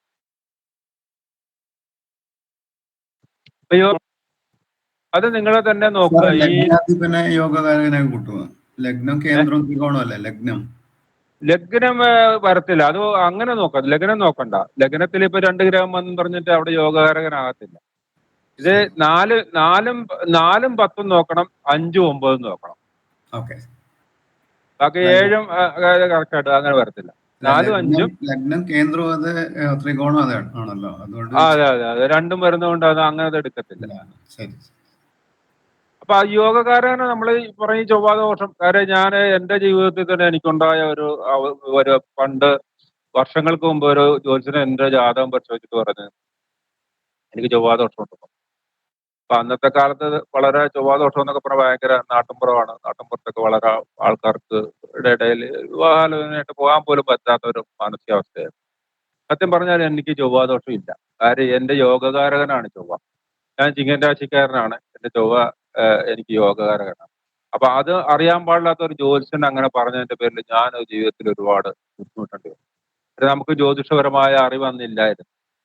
അപ്പൊ അങ്ങനെ ഒക്കെയുള്ള ആൾക്കാർ ഓരോന്ന് പറയും. അപ്പൊ അത് യോഗകാരകനാണോ ലഗ്നാധിപനാണോ ഇതെല്ലാം നോക്കിയിട്ട് വേണം ചൊവ്വാദോഷമൊക്കെ പറയാനായിട്ട്. അങ്ങനെ എല്ലാ രാശിയിലും ചൊവ്വ നിന്ന് 7ൽ നിന്നും പറഞ്ഞിട്ട് ചൊവ്വാദോഷം ഇല്ല, പറയത്തില്ല. വളരെ അപൂർവമായിട്ട് അത് വേറെ ചില ഒരുപാട് ഘടകങ്ങൾ പരിശോധിച്ചിട്ട് വേണം ഈ ചൊവ്വാദോഷമൊക്കെ പറയാനായിട്ട്. അല്ലാതെ ചൊവ്വയൊന്നും ദോഷമൊന്നും ഉണ്ടാക്കത്തില്ല. അതിനേക്കാളും വേറെ ചില ഗ്രഹങ്ങൾ അനിഷ്ടനായിട്ട് വന്നു കഴിഞ്ഞാൽ അതിനേക്കാളും ദോഷങ്ങൾ തരുന്ന ഗ്രഹങ്ങൾ വേറെയുണ്ട്. അതൊക്കെ നിങ്ങൾ വിശദമായിട്ട് ഇനി ഇതിന്റെയൊക്കെ അഡ്വാൻസ് ലെവൽ ക്ലാസ്സുകളൊക്കെ ഉണ്ട്. ആ ക്ലാസ്സുകളിൽ വിശദമായിട്ട് അത് പഠിക്കും. അപ്പൊ ഇത്രയും കാര്യങ്ങളാണ് പിന്നെ നമുക്ക് പ്രധാനമായിട്ട് പറയാനുള്ളത്. പിന്നെ നിങ്ങൾക്ക് 7ാമത്തെ ചാപ്റ്റർ എടുത്തായിരുന്നോ? 7 എടുത്തു സാർ, 7 എടുത്തു. ആ അപ്പൊ ഈ ഭാവകാരകൻ എന്ന് പറയുന്ന ഒരു ഇതുണ്ട്. ഭാവകാരകൻ എന്ന് പറഞ്ഞാല് ഇപ്പൊ നമ്മള് ഓരോ ഭാവത്തിനും ഒരു കാരകന്മാരുണ്ട്. ഇപ്പം ഒന്നാം ഭാവത്തിന്റെ കാരകത്വം എന്ന് പറഞ്ഞാൽ രവിക്കാണ്. രണ്ടിൻ്റെത് വ്യാഴത്തിനാണ്. അപ്പൊ ഈ അതിനകത്ത് പിന്നെ അപ്പൊ അതെല്ലാം പരിശോധിച്ചിട്ടാണ് നമുക്ക് എല്ലാം അതിന്റെ 9ാമത്തെ ചാപ്റ്റർ വരെ നമ്മൾ എടുത്തു കഴിഞ്ഞാൽ ഇത് പൂർണ്ണമായിട്ട് നമുക്ക് ഒരു എല്ലാം കൂടി മിക്സ് ചെയ്ത് വേണം നമ്മൾ ഫലം പറയാനായിട്ട്. കാരഗ്രഹങ്ങൾ എവിടെയൊക്കെയാണ് അത് പിന്നെ നാലിലെന്ന് പറഞ്ഞാൽ വ്യാഴത്തിനെ നമ്മൾ മാറ്റണം. ബാക്കി ചന്ദ്രനും ബുധനും ശുക്രനും എല്ലാം ചന്ദ്രനെ കൊണ്ട് പിന്നെ പറയുന്നതെന്ന് പറഞ്ഞാല് പിന്നെ നമ്മുടെ മനസ്സിന്റെ കാര്യങ്ങൾ പറയാം. പിന്നെ അതുപോലെ തന്നെ അമ്മയെ പറ്റി ചിന്തിക്കേണ്ട കാര്യമാണെന്നുണ്ടെങ്കിൽ 4ാം ഭാവം നോക്കും ചന്ദ്രനെ നോക്കും. മനസ്സിലായില്ലേ? അപ്പം പിന്നെ അവിടെ അമ്മാവന്റെ കാര്യമാണ് ചോദിക്കുന്നതെങ്കിൽ അവിടെ നോക്കുന്നത് ചന്ദ്രനല്ല, അവിടെ ബുധനെയാണ് നോക്കുന്നത്. പിന്നെ വാഹനം എടുക്കുന്നതായിട്ട് ബന്ധപ്പെട്ടാണെങ്കിൽ 4 അവിടെ നോക്കുന്നത് ശുക്രനെയാണ്. 5ന്റെ കാരകത്വം എന്ന് പറഞ്ഞാൽ ഗുരുവാണ്. ഗുരു എന്നുവെച്ചാൽ മക്കളുടെ കാര്യമൊക്കെ നോക്കുമ്പോൾ വ്യാഴത്തിനെയാണ് 5ാം ഭാവം കൊണ്ടാണ് വ്യാഴത്തിന് കുട്ടികളുടെ കാര്യം ചിന്തിക്കേണ്ടത്. പിന്നെ ഒരുപാട് കാരകത്വം ഉണ്ട്. അത് നിങ്ങൾ എനിക്ക് തോന്നുന്നു 8ാമത്തെ ചാപ്റ്ററിലൊക്കെ ആയിരിക്കും വരുന്നത്. സാർ ഇപ്പോ പറഞ്ഞതില് കുറെയൊക്കെ കൺഫ്യൂഷൻ ഉണ്ട്. അത് ഈ 9ാമത്തെ ചാപ്റ്റർ വരെ എടുക്കാൻ നേരത്ത് ശരിയാവുമായിരിക്കും അല്ലേ സാർ? അത് ശരിയാണ്. അത് കഴിഞ്ഞിട്ട് നമുക്ക് ഇതുപോലെ ഒരു ക്ലാസ് വെക്കാം. നമുക്കൊരു 10ാമത്തെ ചാപ്റ്റർ വരെ 11ാമത്തെ ചാപ്റ്റർ വരെ എടുത്തിട്ട് 11, 12 വരെ എടുത്തതിന് ശേഷം നമുക്ക് പിന്നീട് നമുക്കൊരു ക്ലാസ് വെക്കാം. അപ്പൊ അതിൽ നമുക്ക് ഇതിനെല്ലാം കൂടി കണക്ട് ചെയ്ത് പറഞ്ഞു തരാം. ഈ ലഗ്നഫലം എന്ന് പറഞ്ഞിട്ട് ഒരു ടോപ്പിക് ഉണ്ടായിരുന്നു സാർ, അതുകൊണ്ട് ലഗ്നഫലം എന്നും പറഞ്ഞിട്ട് എത്രാമത്തെ ആയിരുന്നു? ലഗ്നം അത് മനസ്സിലായി. അത് ഞാൻ പറഞ്ഞുതരാം. ലഗ്നം എന്ന് പറഞ്ഞാൽ 1ാം ഭാവത്തിനെയാണ് ലഗ്നം എന്ന് പറയുന്നത്. ഇപ്പൊ ലഗ്നം അപ്പൊ ലഗ്നവും ലഗ്നാധിപനും മനസ്സിലായ? ഗോചരഫലങ്ങളെ കുറിച്ചൊന്നും പറഞ്ഞില്ലല്ലോ ഇതുവരെ. ഗോചര ഫലങ്ങളൊക്കെ അതെല്ലാം ഇനി പഞ്ചാംഗം എന്ന് പറഞ്ഞൊരു വിഷയം പഠിക്കാനുണ്ട്. അത് 12ാമത്തെ ചാപ്റ്ററാണ്. അത് കഴിയുമ്പോഴത്തേക്കാണ് അതിനകത്ത് വരുന്നത്. നമ്മൾ ഗോചര ഫലമായിട്ട് നമ്മൾ ഇതിനകത്ത് പിന്നെ പഠിക്കുന്നില്ല എങ്കിലും നിങ്ങൾക്കത് ഗോചര ഫലം പറയാനായിട്ട് നിങ്ങൾക്ക് സാധിക്കും. ഇത് നമ്മുടെ ഈ ചാപ്റ്ററിലുള്ള ഇതിലുള്ള എല്ലാ പിന്നെ കാര്യങ്ങളും പഠിച്ചു കഴിയുമ്പോഴത്തേക്ക് അത്യാവശ്യം ഫലങ്ങളൊക്കെ നിങ്ങൾക്ക് ഗോചര ഫലവും പറയാൻ പറ്റും. ഗോചര ഫലം എന്ന് പറയുന്നത് നമ്മൾ ഓരോ ഗ്രഹങ്ങൾ ഇന്നത്തെ ഗ്രഹനില എടുക്കുക. ഇന്നത്തെ ഗ്രഹനില ഇപ്പൊ ഞാൻ അതിന് ചെയ്യേണ്ട വിധം പറഞ്ഞുതരാം. ഇന്നത്തെ ഗ്രഹനില ഇപ്പൊ ഈ സമയത്തെ ഗ്രഹനില എടുത്തിട്ട് നമ്മുടെ ലഗ്നം എവിടെയാണെന്ന് നോക്കണം. സാധാരണ ഫലം പറയുന്നതെല്ലാം ചന്ദ്രനെ വെച്ചിട്ടാണ്. ഈ ചന്ദ്രനെ വെച്ച് പറയുമ്പോഴുള്ള കുഴപ്പം ഞാൻ പറഞ്ഞല്ലോ. ചന്ദ്രൻ 2.25 ദിവസം ഒരു രാശിയിലുണ്ടാവും. അപ്പൊ അത് വെച്ചിട്ട് നമ്മൾ ഫലം പറഞ്ഞാൽ പൂർണ്ണമാകത്തില്ല. ഇപ്പൊ ഈ മാസികകളിലൊക്കെ ഇങ്ങനെ ജാതക ഫലം വരും, വാരഫലം എന്നൊക്കെ പറഞ്ഞു വരും. ഈ വാരഫലം ഇവര് തയ്യാറാക്കുന്നത് അശ്വതി നക്ഷത്രക്കാരുടെ മൊത്തത്തിൽ അങ്ങ് പറയുകയാണ്. അശ്വതി നക്ഷത്രക്കാരൻ മേടൻ ലഗ്നമായിട്ട് ജനിച്ചവനുണ്ടാവും, ഇടവൻ ലഗ്നമായിട്ട് ജനിച്ചവനുണ്ടാവും, കർക്കിടകൻ ലഗ്നമായിട്ട് ജനിച്ചിട്ടുണ്ടാവും. 12 രാശികളിൽ മാറി മാറി വരും. ഇപ്പൊ ഇന്ന് അശ്വതി നക്ഷത്രമാണെന്ന് വിചാരിക്കുക, ഇനി ഈ 12 രാശിയിലും മാറും. അപ്പൊ ഇന്നത്തെ ഗ്രഹനിലയില് വ്യാഴം എവിടെ നിൽക്കുന്നു? വ്യാഴം നിൽക്കുന്ന മേടത്തിലാണ്. അപ്പൊ രാവിലെ ഇന്നിപ്പം മേടൻ ലഗ്നമായിട്ട് ജനിച്ചാൽ, അല്ലെങ്കിൽ ഇപ്പൊ മീനമാസമാണ്. അപ്പൊ രാവിലെ ജനിക്കുമ്പോൾ മീനമാസത്തിലായിരിക്കും ലഗ്നം നിൽക്കുന്നത്. രാവിലെ മീനത്തിലായിരിക്കും ലഗ്നം നിൽക്കുന്നത്. അപ്പം വ്യാഴം നിൽക്കുന്നത് എവിടെയാണ്? 2-ലാണ്. മനസ്സിലായോ? ഞാൻ ആ പറഞ്ഞ പോയിന്റ് മനസ്സിലായ? അർക്ക ശുക്ര ബുധ ചന്ദ്രമന്ത ജീവധര അതാണോ? അതൊന്നുമല്ല. അല്ല, അതല്ല ഞാൻ ഈ പറയുന്നത്. അത് ഒക്കെ വേറെ കാര്യങ്ങളാണ്. അതിലോട്ടൊന്നും പോണ്ട. ഇപ്പൊ ഞാൻ പറഞ്ഞത് മനസ്സിലാക്കുക. ഇന്നിപ്പോ മീനമാസമാണ്. മീനമാസം രാവിലെ 2 മണിക്കൂർ ഇടവിട്ട് ലഗ്നം മാറിക്കൊണ്ടിരിക്കും. ഇപ്പൊ 5:30 ഇപ്പൊ നമ്മുടെ ഇതിനകത്തൊക്കെ നോക്കിയാൽ 5:30 ഗ്രഹനിലയൊക്കെ കാണും.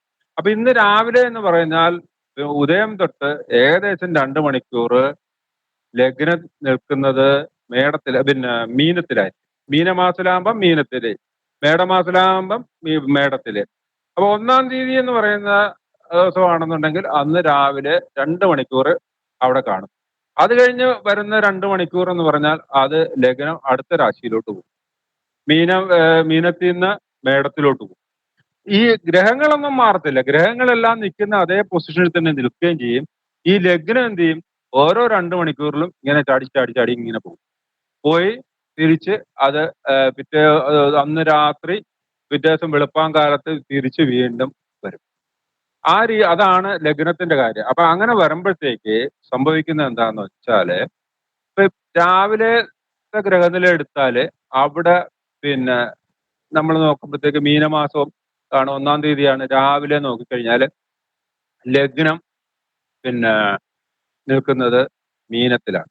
ഇപ്പൊ ഇപ്പൊ ഈ ഗ്രഹനില തന്നെ നോക്കുക, അവിടെ വ്യാഴവും നിൽപ്പുണ്ട്. അപ്പൊ അയാളുടെ ജാതകത്തിൽ ലഗ്നത്തിൽ വ്യാഴം നിൽക്കുന്നു. അപ്പം എന്ത് ചെയ്യും? ലഗ്നത്തിൽ വ്യാഴം നിൽക്കുമ്പോൾ അയാൾക്ക് ഏറ്റവും ഗുണകരമായ അവസ്ഥ ഉണ്ടാവും. ഈ വ്യക്തി ഇന്ന് അശ്വതി നക്ഷത്രക്കാരൻ തന്നെയാണ്. ഒരു 2 മണിക്കൂർ കഴിഞ്ഞാണ് ജനിക്കുന്നത് എന്ന് വിചാരിക്കുക. അപ്പോഴത്തേക്ക് എവിടെ? മേടൻ രാശിയിലാണ് ലഗ്നം വരുന്നത്. അപ്പൊ വ്യാഴം എവിടെ പോയി? ആരെങ്കിലും ഒന്ന് പറഞ്ഞേ. വ്യാഴം എത്രാമത്തെ രാശിയിലോട്ട് പോയി പറയാവോ? വൃശ്ചികത്തിലാണോ? അല്ല, ഞാനിപ്പോ സ്ക്രീനിൽ കാണിച്ചിരിക്കുന്ന ഗ്രഹനില തന്നെ നോക്കുക. ഇപ്പം 1-ാം തീയതി രാവിലെ മീനമാസം 1-ാം തീയതി ആണെന്നും വിചാരിക്കാം. ഇപ്പൊ രാവിലെ 7 മണിക്ക് ഒരു കുട്ടി ജനിച്ചു. അപ്പൊ ലഗ്നം എവിടെയാണ്? മീനത്തിൽ തന്നെയാണ്. 9 മണിക്ക് ഒരു കുട്ടി ജനിച്ചു. അപ്പൊ അവന്റെ ലഗ്നം 2 മണിക്കൂർ കഴിയുമ്പോൾ അടുത്ത രാശിയിലോട്ട് മാറത്തില്ലേ? അടുത്ത രാശിയിലോട്ട് മാറുമല്ലോ. മേടത്തിലോട്ട് മാറും. അപ്പം ആ മേടത്തിലോട്ട് മാറുമ്പം ആ വ്യക്തിയുടെ വ്യാഴം എവിടെ നിൽക്കുന്നു? വ്യാഴം 2-ല്. അല്ല, 12-ല് 12-ല് വരും. മനസ്സിലായ? അപ്പൊ 12-ൽ വ്യാഴം നിന്നാൽ അവന് ഗുണം ചെയ്യത്തില്ല.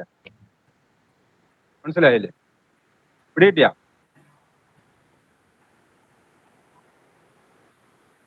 ഞാൻ പറഞ്ഞ നിങ്ങൾക്ക് മനസ്സിലായില്ല? മീനത്തില് ജനിക്കുന്നു. ഒന്നൊന്നും ക്ലിയർ ചെയ്യാം സാർ.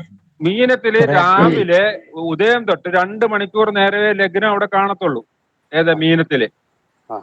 ജനിച്ചത് എപ്പോഴാ? ജനിച്ചത് രാവിലെയാണ്. 7 മണിക്കാണ് ജനിച്ചത്. 6:30 ഉദയം എന്ന് വിചാരിക്കുക. 6 തൊട്ട് 9:30 വരെ ഇതൊക്കെ ഒരു അപ്രോക്സിമേറ്റ് ടൈമാണ് ഞാൻ പറയുന്നത്. സോഫ്റ്റ്വെയർ വെച്ച് നോക്കിയാൽ നമുക്ക് കൃത്യമായിട്ട് കാണാൻ പറ്റും.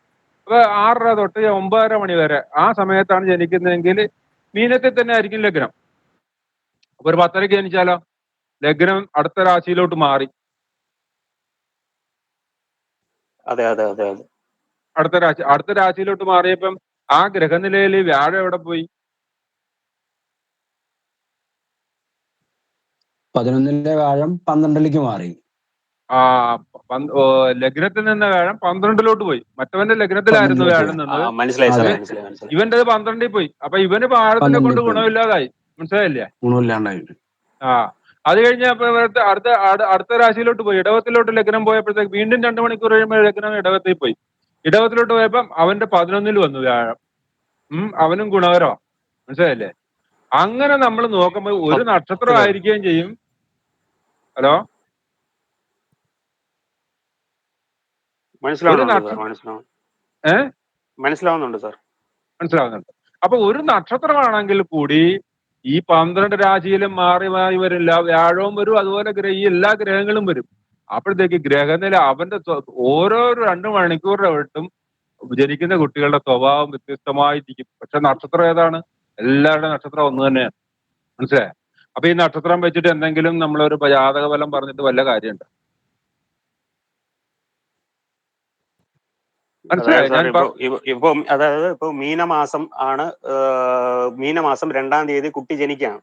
പക്ഷെ ആ ഒരു ദിവസം മേടം തൊട്ട് മീനം വരെയും റിപ്പീറ്റ് ആവുകയാണ്. അതായത് 1, 2, 3 എന്ന് പറഞ്ഞ് ഇങ്ങനെ മാറുവാണ്. 2 മണിക്കൂർ, 2.5 മണിക്കൂർ. സമയത്തിലാണ് പ്രാധാന്യം. നമ്മൾ മീനമാസം 2-ാം തീയതി ആണെന്നുണ്ടെങ്കിൽ ഏത് ടൈമിലാണ് ജനിക്കുന്നത് നോക്കുക. അത് വെച്ച് ലഗ്നം നമ്മൾ കണ്ടുപിടിക്കുന്നത്. അത് വെച്ച് ലഗ്നം കണ്ടു. ആദ്യത്തെ ഉദയം തൊട്ട് ആദ്യത്തെ 2 മണിക്കൂർ 1-ാം തീയതി ആണെങ്കിൽ 2 മണിക്കൂർ തന്നെ കിട്ടും. 2-ാം തീയതി ആണെങ്കിൽ 2 മണിക്കൂറിൽ നിന്ന് 30-1 കുറയും. 3-ാം തീയതി ആകുമ്പോഴത്തേക്ക് 30-ൽ 2 കുറയും. അങ്ങനെ നമ്മൾ എടുക്കണം 2 മണിക്കൂറിന്റെ. ആദ്യത്തെ ഒരു രാശി ജനിച്ച സമയം ലഗ്നം. സൂര്യോദയം അതൊക്കെ അത് നിങ്ങൾ പഠിക്കുന്നുണ്ട്. ഗണിതക്രിയയിൽ നിങ്ങൾ പഠിക്കും. ഞാനിപ്പോ ഒരു ഔട്ട്ലൈൻ ആയിട്ട് പറഞ്ഞതേ ഉള്ളൂ. ഇത് എങ്ങനെയാണ് ഈ നക്ഷത്രം വെച്ചിട്ടുള്ള ഫലം പറയുന്നത് തെറ്റാണെന്ന് ഞാൻ പറഞ്ഞതേ ഉള്ളൂ. നക്ഷത്രം എന്ന് പറഞ്ഞാല് ചന്ദ്രനല്ലേ നോക്കുക, അപ്പം അത് ശരിയാവില്ലേ? ഇല്ല. ജാതകം നോക്കുന്നതെല്ലാം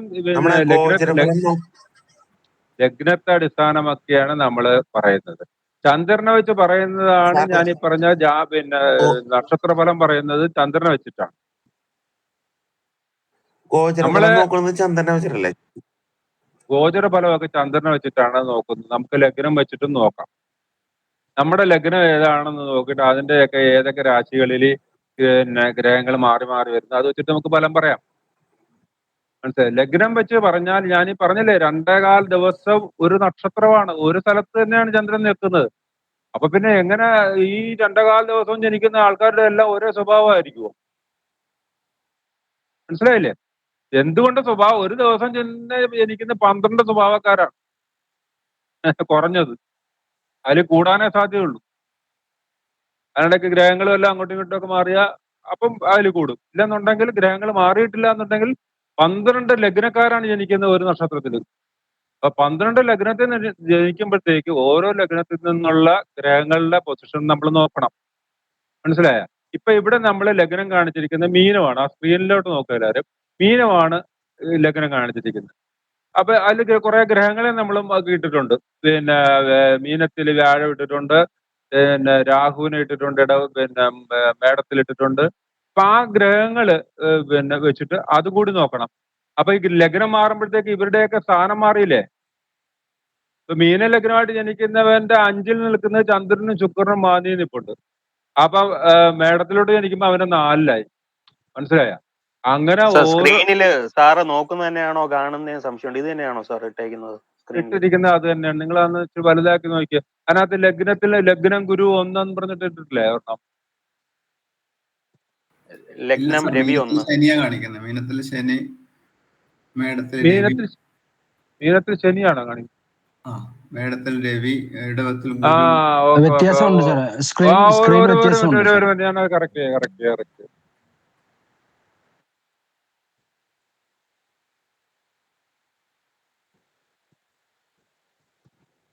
അതാ ഞങ്ങൾക്ക് തെറ്റിപ്പോയത്.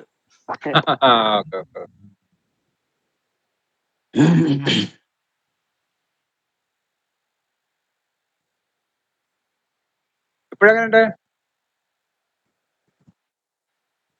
കാണാം സാർ, കാണാം. ഇപ്പൊ ശരിയായി. ലഗ്നം മീനത്തില് ഗുരു. ലഗ്നം മീനത്തില് അവിടെ ഗുരു നിൽക്കുന്നു. ഇത് മീനമാസം 1-ാം തീയതി രാവിലെ 7 മണിക്ക് ജനിച്ചൊരു കുട്ടിയാണ്. അവന് 10 മണിക്ക് ജനിക്കുമ്പോഴത്തേക്ക് ഈ 1 എന്നുള്ള ലഗ്നം എന്ന് പറയുന്നത് ഇപ്പുറത്ത് മാറും. 2 ഇരിക്കുന്നിടത്തോട്ട് വരും. മനസ്സിലായോ? ഇപ്പൊ മനസ്സിലായി സാർ, ഇപ്പൊ മനസ്സിലായി. ലഗ്നം ജനന സമയം അനുസരിച്ച് മാറുമല്ലോ. ഇങ്ങനെ ഒരു ദിവസം ജനന സമയം അനുസരിച്ചിട്ട് 2 മണിക്കൂറോട്ട് ഇത് മാറുമ്പോഴത്തേക്ക് വ്യത്യസ്ത ഒരു നക്ഷത്രക്കാരൻ തന്നെ അവന്റെ ജീവിതാനുഭവങ്ങൾ വ്യത്യസ്തമായത് കണ്ടില്ലേ? വ്യാഴത്തിന് വെച്ചിട്ടാണ് നമ്മൾ വൈകിട്ട് ജനിക്കുന്ന ആള് ചിലപ്പോ 8ാമത്തെ ഇതിൽ ലഗ്നം വരാം, അല്ലെങ്കിൽ 7ാമത്തെ അവന്റെ രാശി എന്ന് പറഞ്ഞാൽ ചിലപ്പോ കന്നിരാശിയിലായിരിക്കും അവൻ ജനിക്കുന്നത്. അപ്പൊ കന്യാകുമ്പോഴത്തേക്ക് നേരെ 7 വ്യാഴം നിൽക്കുന്നു. മനസ്സിലായില്ലേ? അപ്പൊ അങ്ങനെ വരുമ്പോഴത്തേക്ക് അവരുടെ ജീവിതത്തിലുള്ള ഓരോ കാര്യങ്ങളിൽ ഓരോ ഭാവത്തിലും വ്യത്യസ്തമായ അനുഭവങ്ങൾ വരും. അപ്പൊ നക്ഷത്രം വെച്ച് ഫലങ്ങൾ പറയുന്നതിൽ എന്തെങ്കിലും അടിസ്ഥാന കാര്യമുണ്ടോ? ഒരു അടിസ്ഥാന കാര്യമില്ല. കാര്യം അതൊക്കെ ചുമ്മാ ഈ ഒരു കാലത്ത് ഈ മനോരമ പോലുള്ള ചില മാധ്യമങ്ങൾ, ചില പിന്നെ മാസികകളിൽ, മനോരമ പല മാസികകളിലും നമ്മൾ കണ്ടിട്ടുണ്ട്. ഞാനൊക്കെ ചെറുപ്പത്തിലായിരിക്കും ഇങ്ങനെ ഇതുപോലുള്ള വാരഫലം വരും. ഇത് വായിക്കാൻ ഭയങ്കര ഇൻട്രസ്റ്റാ. കാര്യം ഒന്നും ശരിയാകത്തില്ല, എങ്കിലും നമ്മുടെ നക്ഷത്രം വെച്ചിട്ട് നമുക്ക് ഇങ്ങനെ ഫലമൊക്കെ വായിക്കുമ്പോൾ മനസ്സിന് ചെറിയൊരു സുഖം കിട്ടും.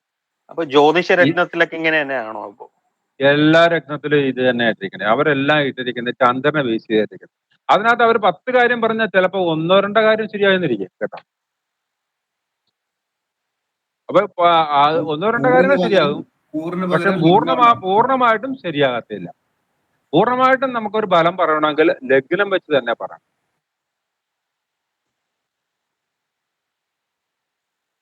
ഓക്കെ, ഏകദേശം ഒരു ഐഡിയ കിട്ടിയെന്ന് തോന്നുന്നു. കിട്ടി.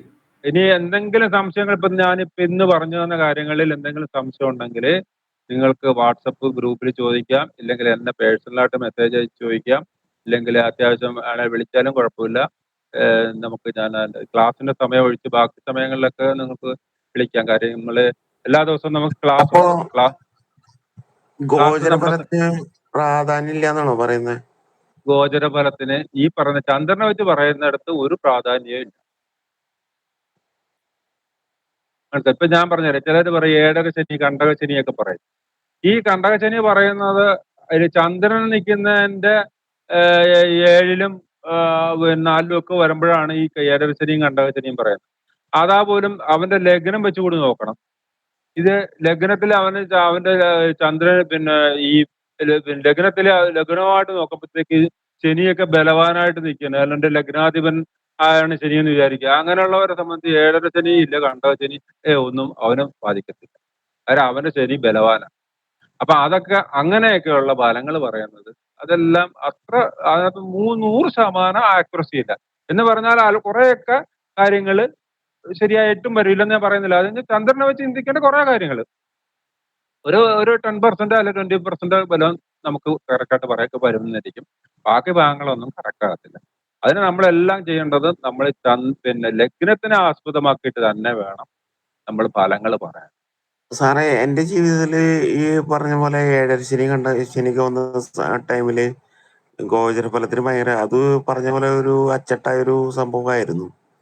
നമ്മുടെ 12-ല്, 1-ല്, 2-ലൊക്കെ ശനി വന്നപ്പോ 7ര ശനി, അതിന്റെ ഒരു ഫലങ്ങളൊക്കെ എന്റെ ജീവിതത്തില് ഭയങ്കര പെർഫെക്ഷൻ ആയിരുന്നു. അതുകൊണ്ടാണ് ഞാൻ ചോദിക്കുന്നത്.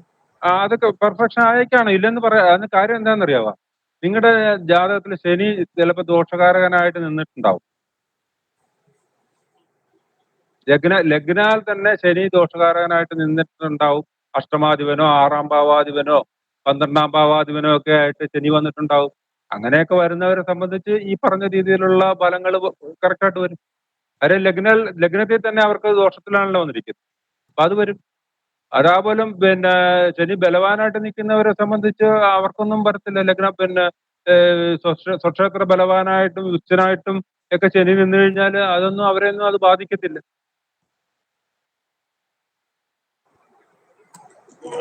അതില് വേറെ പ്രശ്നമുണ്ട്.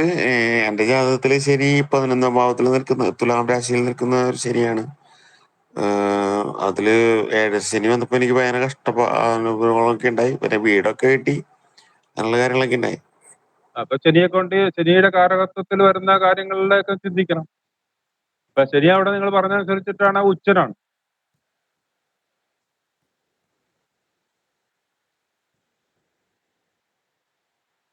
അല്ലേ? അതെ. അപ്പൊ അതിനകത്ത് വേറെ എന്തെങ്കിലും ഘടകങ്ങൾ കൂടി വന്നു കാണും. കാര്യം 7ര ശനി എന്നും ഞാൻ നോക്കിയിട്ട് എന്റെ അനുഭവത്തിൽ വന്നിട്ടില്ല. കാര്യം എനിക്ക് ശനി സ്വക്ഷേത്ര ബലവാനായിട്ട് നിൽക്കുകയാണ്. പലരുടെയും നമ്മൾ പല ജാതകങ്ങളും പരിശോധിച്ചപ്പോഴത്തേക്ക് ഇത് ശനി ബലവാനായിട്ട് നിൽക്കുന്നവരെയൊന്നും അത് ഈ ഏഴര ശനിയും കണ്ടര ശനിയൊന്നും വലിയതായിട്ട് ബാധിച്ചിട്ടില്ല. ഇത് ഞാൻ പറഞ്ഞില്ലേ, ഈ ചന്ദ്രനെ വെച്ച് ചിന്തിക്കുമ്പോഴത്തേക്ക് ഒരു 25% നമ്മളൊന്ന് കറക്റ്റായിട്ട് വരും. ബാക്കി 75%, 100% ഫലം അത് കറക്റ്റായിട്ട് വരത്തില്ല. അത് മാത്രം ശ്രദ്ധിച്ചാൽ മതി. ചന്ദ്രനെ കൊണ്ട് ചിന്തിക്കേണ്ട കുറെ ചന്ദ്രനുമായിട്ട് ബന്ധപ്പെടുത്തി പറയുമ്പം അതിന്റെ കുറെ ഭാഗങ്ങൾ കറക്റ്റ് ആയിരിക്കും എന്ന് പറഞ്ഞ് അത് വെച്ചിട്ട് അങ്ങോട്ട് പൂർണ്ണമായിട്ട് ഫലം പറയാൻ പറ്റത്തില്ല. ആ പറയുന്നത് തെറ്റായിരിക്കും എന്നുള്ളതാണ്. അതല്ല, ചന്ദ്രനെ വെച്ച് ചിന്തിക്കുമ്പോൾ നമ്മുടെ 12, 1, 2-ാം ഭാവത്തില് ശനി വന്നപ്പോ നമുക്ക് ഭയങ്കര പ്രശ്നങ്ങളും കാര്യങ്ങളൊക്കെ ഉണ്ടായി. പക്ഷെ വീടും കാര്യങ്ങളൊക്കെ കിട്ടി, അങ്ങനെയുള്ള കുറെ കാര്യങ്ങളൊക്കെ ഉണ്ടായിരുന്നു. അപ്പൊ അത് ആ സമയത്തുള്ള പിന്നെ നമ്മുടെ അപഹാരവും അതൊക്കെ കൂടി ഒന്ന് പരിശോധിക്കണം. അതുകൂടിയൊക്കെ പരിശോധിച്ചാലേ അത് ഈ പറഞ്ഞ ഫലം വന്നതിന്റെ കാരണം പൂർണ്ണമായിട്ടും പറയാൻ പറ്റും. ഇപ്പൊ വ്യാഴമാറ്റം വരല്ലേ, വ്യാഴം ഈ വ്യാഴത്തിന്റെ മാറ്റം ഇതുപോലെയാണ്. വ്യാഴത്തിന്റെ മാറ്റം പറഞ്ഞ നമ്മള് ചന്ദ്രനെ വെച്ച് മാത്രം വ്യാഴത്തിന്റെ മാറ്റം പറയരുത്. അവിടെ നമ്മള് ലഗ്നത്തെ കൂടി നമ്മൾ നോക്കണം. അഷ്ടമത്തിലേക്ക് വ്യാഴം മാറുകയാണെങ്കിൽ ഗോചരാൽ അതിന്റെ ഫലം എന്തായിരിക്കും? അഷ്ടമത്തിലേക്ക് എന്ന് പറഞ്ഞാല് അത് അഷ്ടമം മോശമായ സ്ഥാനമാണ്, ദുസ്ഥാനമാണല്ലോ. മനസ്സിലായില്ലേ? 3, 6, 8, 12 വരുന്നത് ആ വ്യക്തിയെ സംബന്ധിച്ച് ഗുണം ചെയ്യത്തില്ല. പക്ഷെ ചന്ദ്രനെ വെച്ച് നമുക്ക് പറയാൻ പറ്റത്തില്ല. ചന്ദ്രനെ വെച്ച് പറഞ്ഞാൽ ശരിയാകത്തില്ല എന്നുള്ളത് ഞാൻ നേരത്തെ പറഞ്ഞ കാര്യം നിന്ന് വ്യക്തമല്ലേ. കാര്യം 2.25 ദിവസവും നിൽക്കുന്നത് ചന്ദ്രനാണ്. ഈ 2.25 ദിവസവും ജനിക്കുന്ന വ്യക്തികളിലെല്ലാം ഒരേ അവസ്ഥ വരുമെന്ന് പറഞ്ഞാൽ എങ്ങനെ കറക്റ്റ് ആകുമെന്നാ പറയുന്നത്? ഏഴര ശനി കാര്യങ്ങളൊക്കെ നമ്മളെ ഒരുപാട് എഫക്ട് ചെയ്ത സ്ഥിതിക്ക് ഈ അഷ്ടമ വ്യാഴം എങ്ങനെ വരുന്ന ഒരു ഐഡിയ കിട്ടുന്നില്ല. അത് ഞാൻ പറഞ്ഞല്ലോ, അത് നിങ്ങൾക്ക് എഫക്ട് ചെയ്തതിന് നിങ്ങളുടെ ആ സമയത്തുണ്ടായ ദശാകാലഘട്ടം പരിശോധിക്കണം, ആരുടെ അപഹാരമാണെന്ന് പരിശോധിക്കണം. അങ്ങനെ മൊത്തം പരിശോധിച്ച് നോക്കിയാലേ നിങ്ങൾക്ക് വന്നതിന്റെ ദോഷങ്ങൾ ഈ ശനിയെ കൊണ്ടുണ്ടായതാണോ എന്ന് നമുക്ക് പൂർണ്ണമായിട്ടും പറയാൻ പറ്റത്തുള്ളൂ. അല്ലാതെ ഈ പറയുന്ന ഉച്ചനായിട്ട് നിങ്ങളുടെ ജാതകത്തിൽ ശനി നിൽക്കുന്നെങ്കിലും വ്യാഴദശകാലമായിരുന്നു. അല്ല, അത് അങ്ങനെ നമ്മൾ വെറുതെ പറഞ്ഞാൽ പറ്റത്തില്ല. നമുക്ക് അതിന്റെ ഗ്രഹനിലയും കാര്യങ്ങളും ഒക്കെ കിട്ടിക്കഴിഞ്ഞാൽ അത് വെച്ച് നോക്കിയിട്ട് നമുക്ക് പറയാൻ പറ്റും. അല്ലാതെ ഞാൻ ഒരുപാട് പേടിച്ചിരിക്കണം ഈ അഷ്ടമ വ്യാഴം. നിങ്ങള് അങ്ങനെ നിങ്ങളുടെ ലഗ്നം ഏതാണ്? ലഗ്നം ധനു. ലഗ്നാധിപനാണ് വ്യാഴം. നിങ്ങൾ ഒന്നുകൊണ്ടും പേടിക്കേണ്ട ആവശ്യമില്ല. മനസ്സിലായില്ലേ? ഇല്ല. നിങ്ങളുടെ വ്യാഴം ലഗ്നം, നിങ്ങൾ ധനു ലഗ്നം ആകുമ്പം ഇപ്പൊ ഇനി വ്യാഴം വരാൻ പോകുന്നത് 6-ലോട്ടാണ് അല്ലേ? ലഗ്നാൽ 6-ലാണ്, പക്ഷെ ഗോചരാൽ 8-ലാണ്. അത് നോക്കാം. നമുക്കത് ചിലപ്പോ ഇച്ചിരി ബുദ്ധിമുട്ടൊക്കെ ചിലപ്പോ വരാം. എന്താന്ന് പറഞ്ഞാല് ലഗ്നാൽ 6-ൽ പോകുന്നതുകൊണ്ട് അങ്ങനെ വരാം. ഇതിപ്പോ ഞാനിപ്പോ ഇതിന് സമയമൊക്കെ ആയി. ഞാൻ പറഞ്ഞു തരുന്നത്, നമ്മൾ എപ്പോഴും നമ്മുടെ ലഗ്നത്തിനെ അടിസ്ഥാനമാക്കിയിട്ടാണ് നമ്മൾ ഫലം പറയേണ്ടത്. കാര്യം എന്താന്ന് പറഞ്ഞാൽ ഈ ചന്ദ്രനെ വെച്ച് പറഞ്ഞു കഴിഞ്ഞാൽ ഈ 2.25 ദിവസവും ജനിക്കുന്നവർ ഒരേ സ്വഭാവക്കാരായി വരണം. അങ്ങനെ ഒരിക്കലും നമ്മുടെ നാട്ടിൽ വരത്തില്ല, അങ്ങനെ വന്നിട്ടുമില്ല. അതുകൊണ്ട് ഈ ലഗ്നത്തിന് 2 മണിക്കൂർ ഏകദേശം ഒരു സ്വഭാവം ആയിരിക്കും എന്ന് നമുക്ക് അനുമാനിക്കാം. ഏറ്റവും കൂടുതൽ ആസ്ട്രോളജർ പ്രാധാന്യം കൊടുക്കുന്നത് ഗോചരാലുള്ള ഫലത്തിനല്ലേ? ലഗ്നം അത് ഞാൻ പറഞ്ഞില്ലേ, അതാണ് നമ്മൾ ഇത് പഠിക്കണമെന്ന് പറയുന്നതിന്റെ ആവശ്യം ഇതാണ്. കാര്യം എന്താന്ന് പറഞ്ഞാൽ ഇന്ന് എല്ലാവരും ഇതുപോലത്തെ സോഫ്റ്റ്വെയറുകൾ അല്ലെങ്കിൽ ഇതുപോലുള്ള മറ്റ് പല കാര്യങ്ങളും നോക്കിയിട്ട് എല്ലാം ചന്ദ്രനെ അടിസ്ഥാനമാക്കിയാണ് വിവാഹപ്പൊരുത്തം. അതിലെല്ലാം ഒരുപാട് പാകപ്പിഴകളുണ്ട്. അതുകൊണ്ടാണ് നമ്മൾ ഇന്ന് ഇത് പഠിക്കണമെന്ന് പറയുന്നത്. പഠിച്ചാൽ മാത്രമേ നമുക്ക് ഇതിനകത്ത് കൃത്യമായി മനസ്സിലാക്കാൻ സാധിക്കത്തുള്ളൂ. കാര്യം ചന്ദ്രനെ വെച്ചിട്ട് ആണ് ഈ വിവാഹപ്പൊരുത്തം നോക്കുന്നത്. അവിടെയും ഒരു പൊരുത്തക്കേട് തന്നെയാണ്. കാര്യം ഒരു ഗ്രഹനിലയാണ് ആദ്യം പരിശോധിക്കേണ്ടത്. ഒരു ഗ്രഹനിലയിൽ ആ വ്യക്തിയുടെ സ്വഭാവങ്ങൾ, അയാളുടെ ഓരോ കാര്യങ്ങളെല്ലാം, ഓരോ ഭാവങ്ങളും പരിശോധിച്ച് നോക്കിയിട്ട് ആ വ്യക്തിക്ക് അനുയോജ്യമായ ഗ്രഹനിലക്കാരിയാണോ എന്നുള്ളതാണ് അവിടെ നോക്കേണ്ടത്. അത് നോക്കാതെ നക്ഷത്രം വെച്ചിട്ട് ഇപ്പൊ ഇന്ന് മാതൃഭൂമി പഞ്ചാംഗം വാങ്ങിക്കണ അതിന്റെ പുറകുവശത്തായിട്ട് എഴുതിയിട്ടുണ്ട് അശ്വതിക്ക് ചേരുന്ന നക്ഷത്രങ്ങളൊക്കെ. അതുമല്ല സാറേ, ഇപ്പോ നമ്മളൊരു 5 ജ്യോതിഷനെ കാണുവാണെങ്കിൽ ഒരു ജാതകം കൊണ്ട് പോവുകയാണെങ്കിൽ 5 പേരും 5 ഫലമായിരിക്കും പറയുന്നത്. 5 പേരും കാണുന്ന കാഴ്ചപ്പാട് വ്യത്യാസമുണ്ട്. 5 പേരും കാണുന്ന അതാ പറഞ്ഞത്. നമ്മള് ഒന്നുമില്ലെങ്കിൽ നമുക്ക് നിങ്ങളുടെ ഈ പഠനം കൊണ്ട് നിങ്ങളാരും പറ്റിക്കാതിരിക്കുകയും ചെയ്യും. കാര്യം പണ്ട് എനിക്ക് എന്റെ ജീവിതത്തിൽ സംഭവിച്ച കാര്യങ്ങൾ അതാണ്. കാര്യം എനിക്ക് ജ്യോതിഷത്തെ പറ്റി അറിയാത്തതുകൊണ്ട് ഞാൻ എന്റെ വിവാഹ സമയത്ത് എനിക്ക് വളരെ ബുദ്ധിമുട്ടി. എന്നെ ആ ജ്യോതിഷം ബുദ്ധിമുട്ടിച്ചു. എന്റെ 2-3 വർഷം എന്നെ ചുറ്റിച്ചത്. അപ്പൊ അത് നമുക്ക് പല കാര്യങ്ങളും നമ്മുടെ ജ്യോതിഷ പഠനം കൊണ്ട് നമുക്ക് ഗുണമുണ്ടാവും. അപ്പൊ ഇന്നത്തെ ക്ലാസ് നമുക്കിപ്പോ പറഞ്ഞോ. ഞാൻ ഒരു സംശയം പറയട്ടെ. നമ്മുടെ ഈ അടിസ്ഥാന ജാതകം എന്ന് പറഞ്ഞാൽ നമ്മുടെ ബേസിക് പില്ലറാണ്. അതായത് നമ്മുടെ ഒരു എന്താ പറയാ, എല്ലാ കാര്യങ്ങളും അടങ്ങുന്ന ഒരു സംഭവമാണ് ലഗ്നം തൊട്ടുള്ള കാര്യങ്ങൾ. പക്ഷെ ഗോചരാൽ ഫലത്തിന് ഒരുപാട് പ്രാധാന്യം ഉണ്ടെന്നാണ് പ്രസന്റ് കണ്ടീഷൻസ്. അതിന് വാട്സപ്പിലൂടെ ഒരുപാട് അവര് വാട്സപ്പിലൂടെ സംശയം ചോദിച്ച് ക്ലിയർ ആക്കിക്കോട്ടെ. അതെ, നിങ്ങൾ ഈ ഗോചരാലെന്ന് ആദ്യം നമ്മൾ ലഗ്നം വെച്ച് പറയുന്ന ആ വ്യക്തിയുടെ സ്വഭാവം, അവരുടെ ജീവിതത്തിൽ വരുന്ന ഇപ്പൊ ഞാൻ പറയാം, ഒരാളുടെ അച്ഛൻ ചെറുപ്പത്തിലെ മരിക്കുമോ എന്നുള്ളത് നമ്മൾ ഗോചരാൽ ഗോചരാൽ കണക്കാക്കും. കാര്യം അതെന്താന്ന് പറഞ്ഞാല് നമ്മുടെ ജാതകത്തിൽ ആദ്യം നോക്കും. പിന്നെ രവി നീചനൊക്കെ ആണെന്നുണ്ടെങ്കിൽ അച്ഛനെ കൊണ്ട് ഗുണമുണ്ടാകത്തില്ല. ആ അച്ഛന് ചെറുപ്പത്തിൽ നഷ്ടപ്പെട്ടു പോവാം. ഇങ്ങനെയൊക്കെയുള്ള കാര്യങ്ങൾ വരും. ഇതെല്ലാം പറയുന്നത് നമ്മൾ ജാതകം വെച്ചിട്ടാണ്. ഗോചരാൽ എന്ന് പറഞ്ഞാൽ അത് ഒരു കുറച്ച് നിശ്ചിത പീരീഡിലാണ്. ഇത് ചന്ദ്രനെ വെച്ചിട്ടാണ് പലരും ഫലം പറയുന്നതെങ്കിലും അതിനകത്ത് പിന്നെ ലഗ്നത്തെ വെച്ചിട്ടുള്ള ഫലമായിരിക്കും കൂടുതലും കൃത്യതയോടെ വരുന്നത്. അത് നിങ്ങൾ മനസ്സിലാക്കുക. നിങ്ങൾ ഇനി ഹയർ ക്ലാസ്സുകളിലൊക്കെ പഠിക്കുമ്പോഴത്തേക്ക് അത് നിങ്ങൾ അതുമായിട്ട് ബന്ധപ്പെട്ട് നിങ്ങളുടെ അധ്യാപകർ നിങ്ങൾക്ക് അത് വിശദമാക്കി അത് എക്സ്പ്ലെയിൻ ചെയ്ത് അത് പ്രൂവ് ചെയ്ത് തരും. ഓക്കെ, അപ്പൊ നമുക്ക് ഇന്നിപ്പോ ഇവിടെ നിർത്താം. എന്തെങ്കിലും സംശയമൊക്കെ ഉണ്ടെങ്കിൽ നമ്മൾ വാട്സപ്പ് ഗ്രൂപ്പിലോ പേഴ്സണലായിട്ടോ ചോദിക്കാം. ഓക്കെ, നന്ദി സാർ, നന്ദി സാർ, നന്ദി.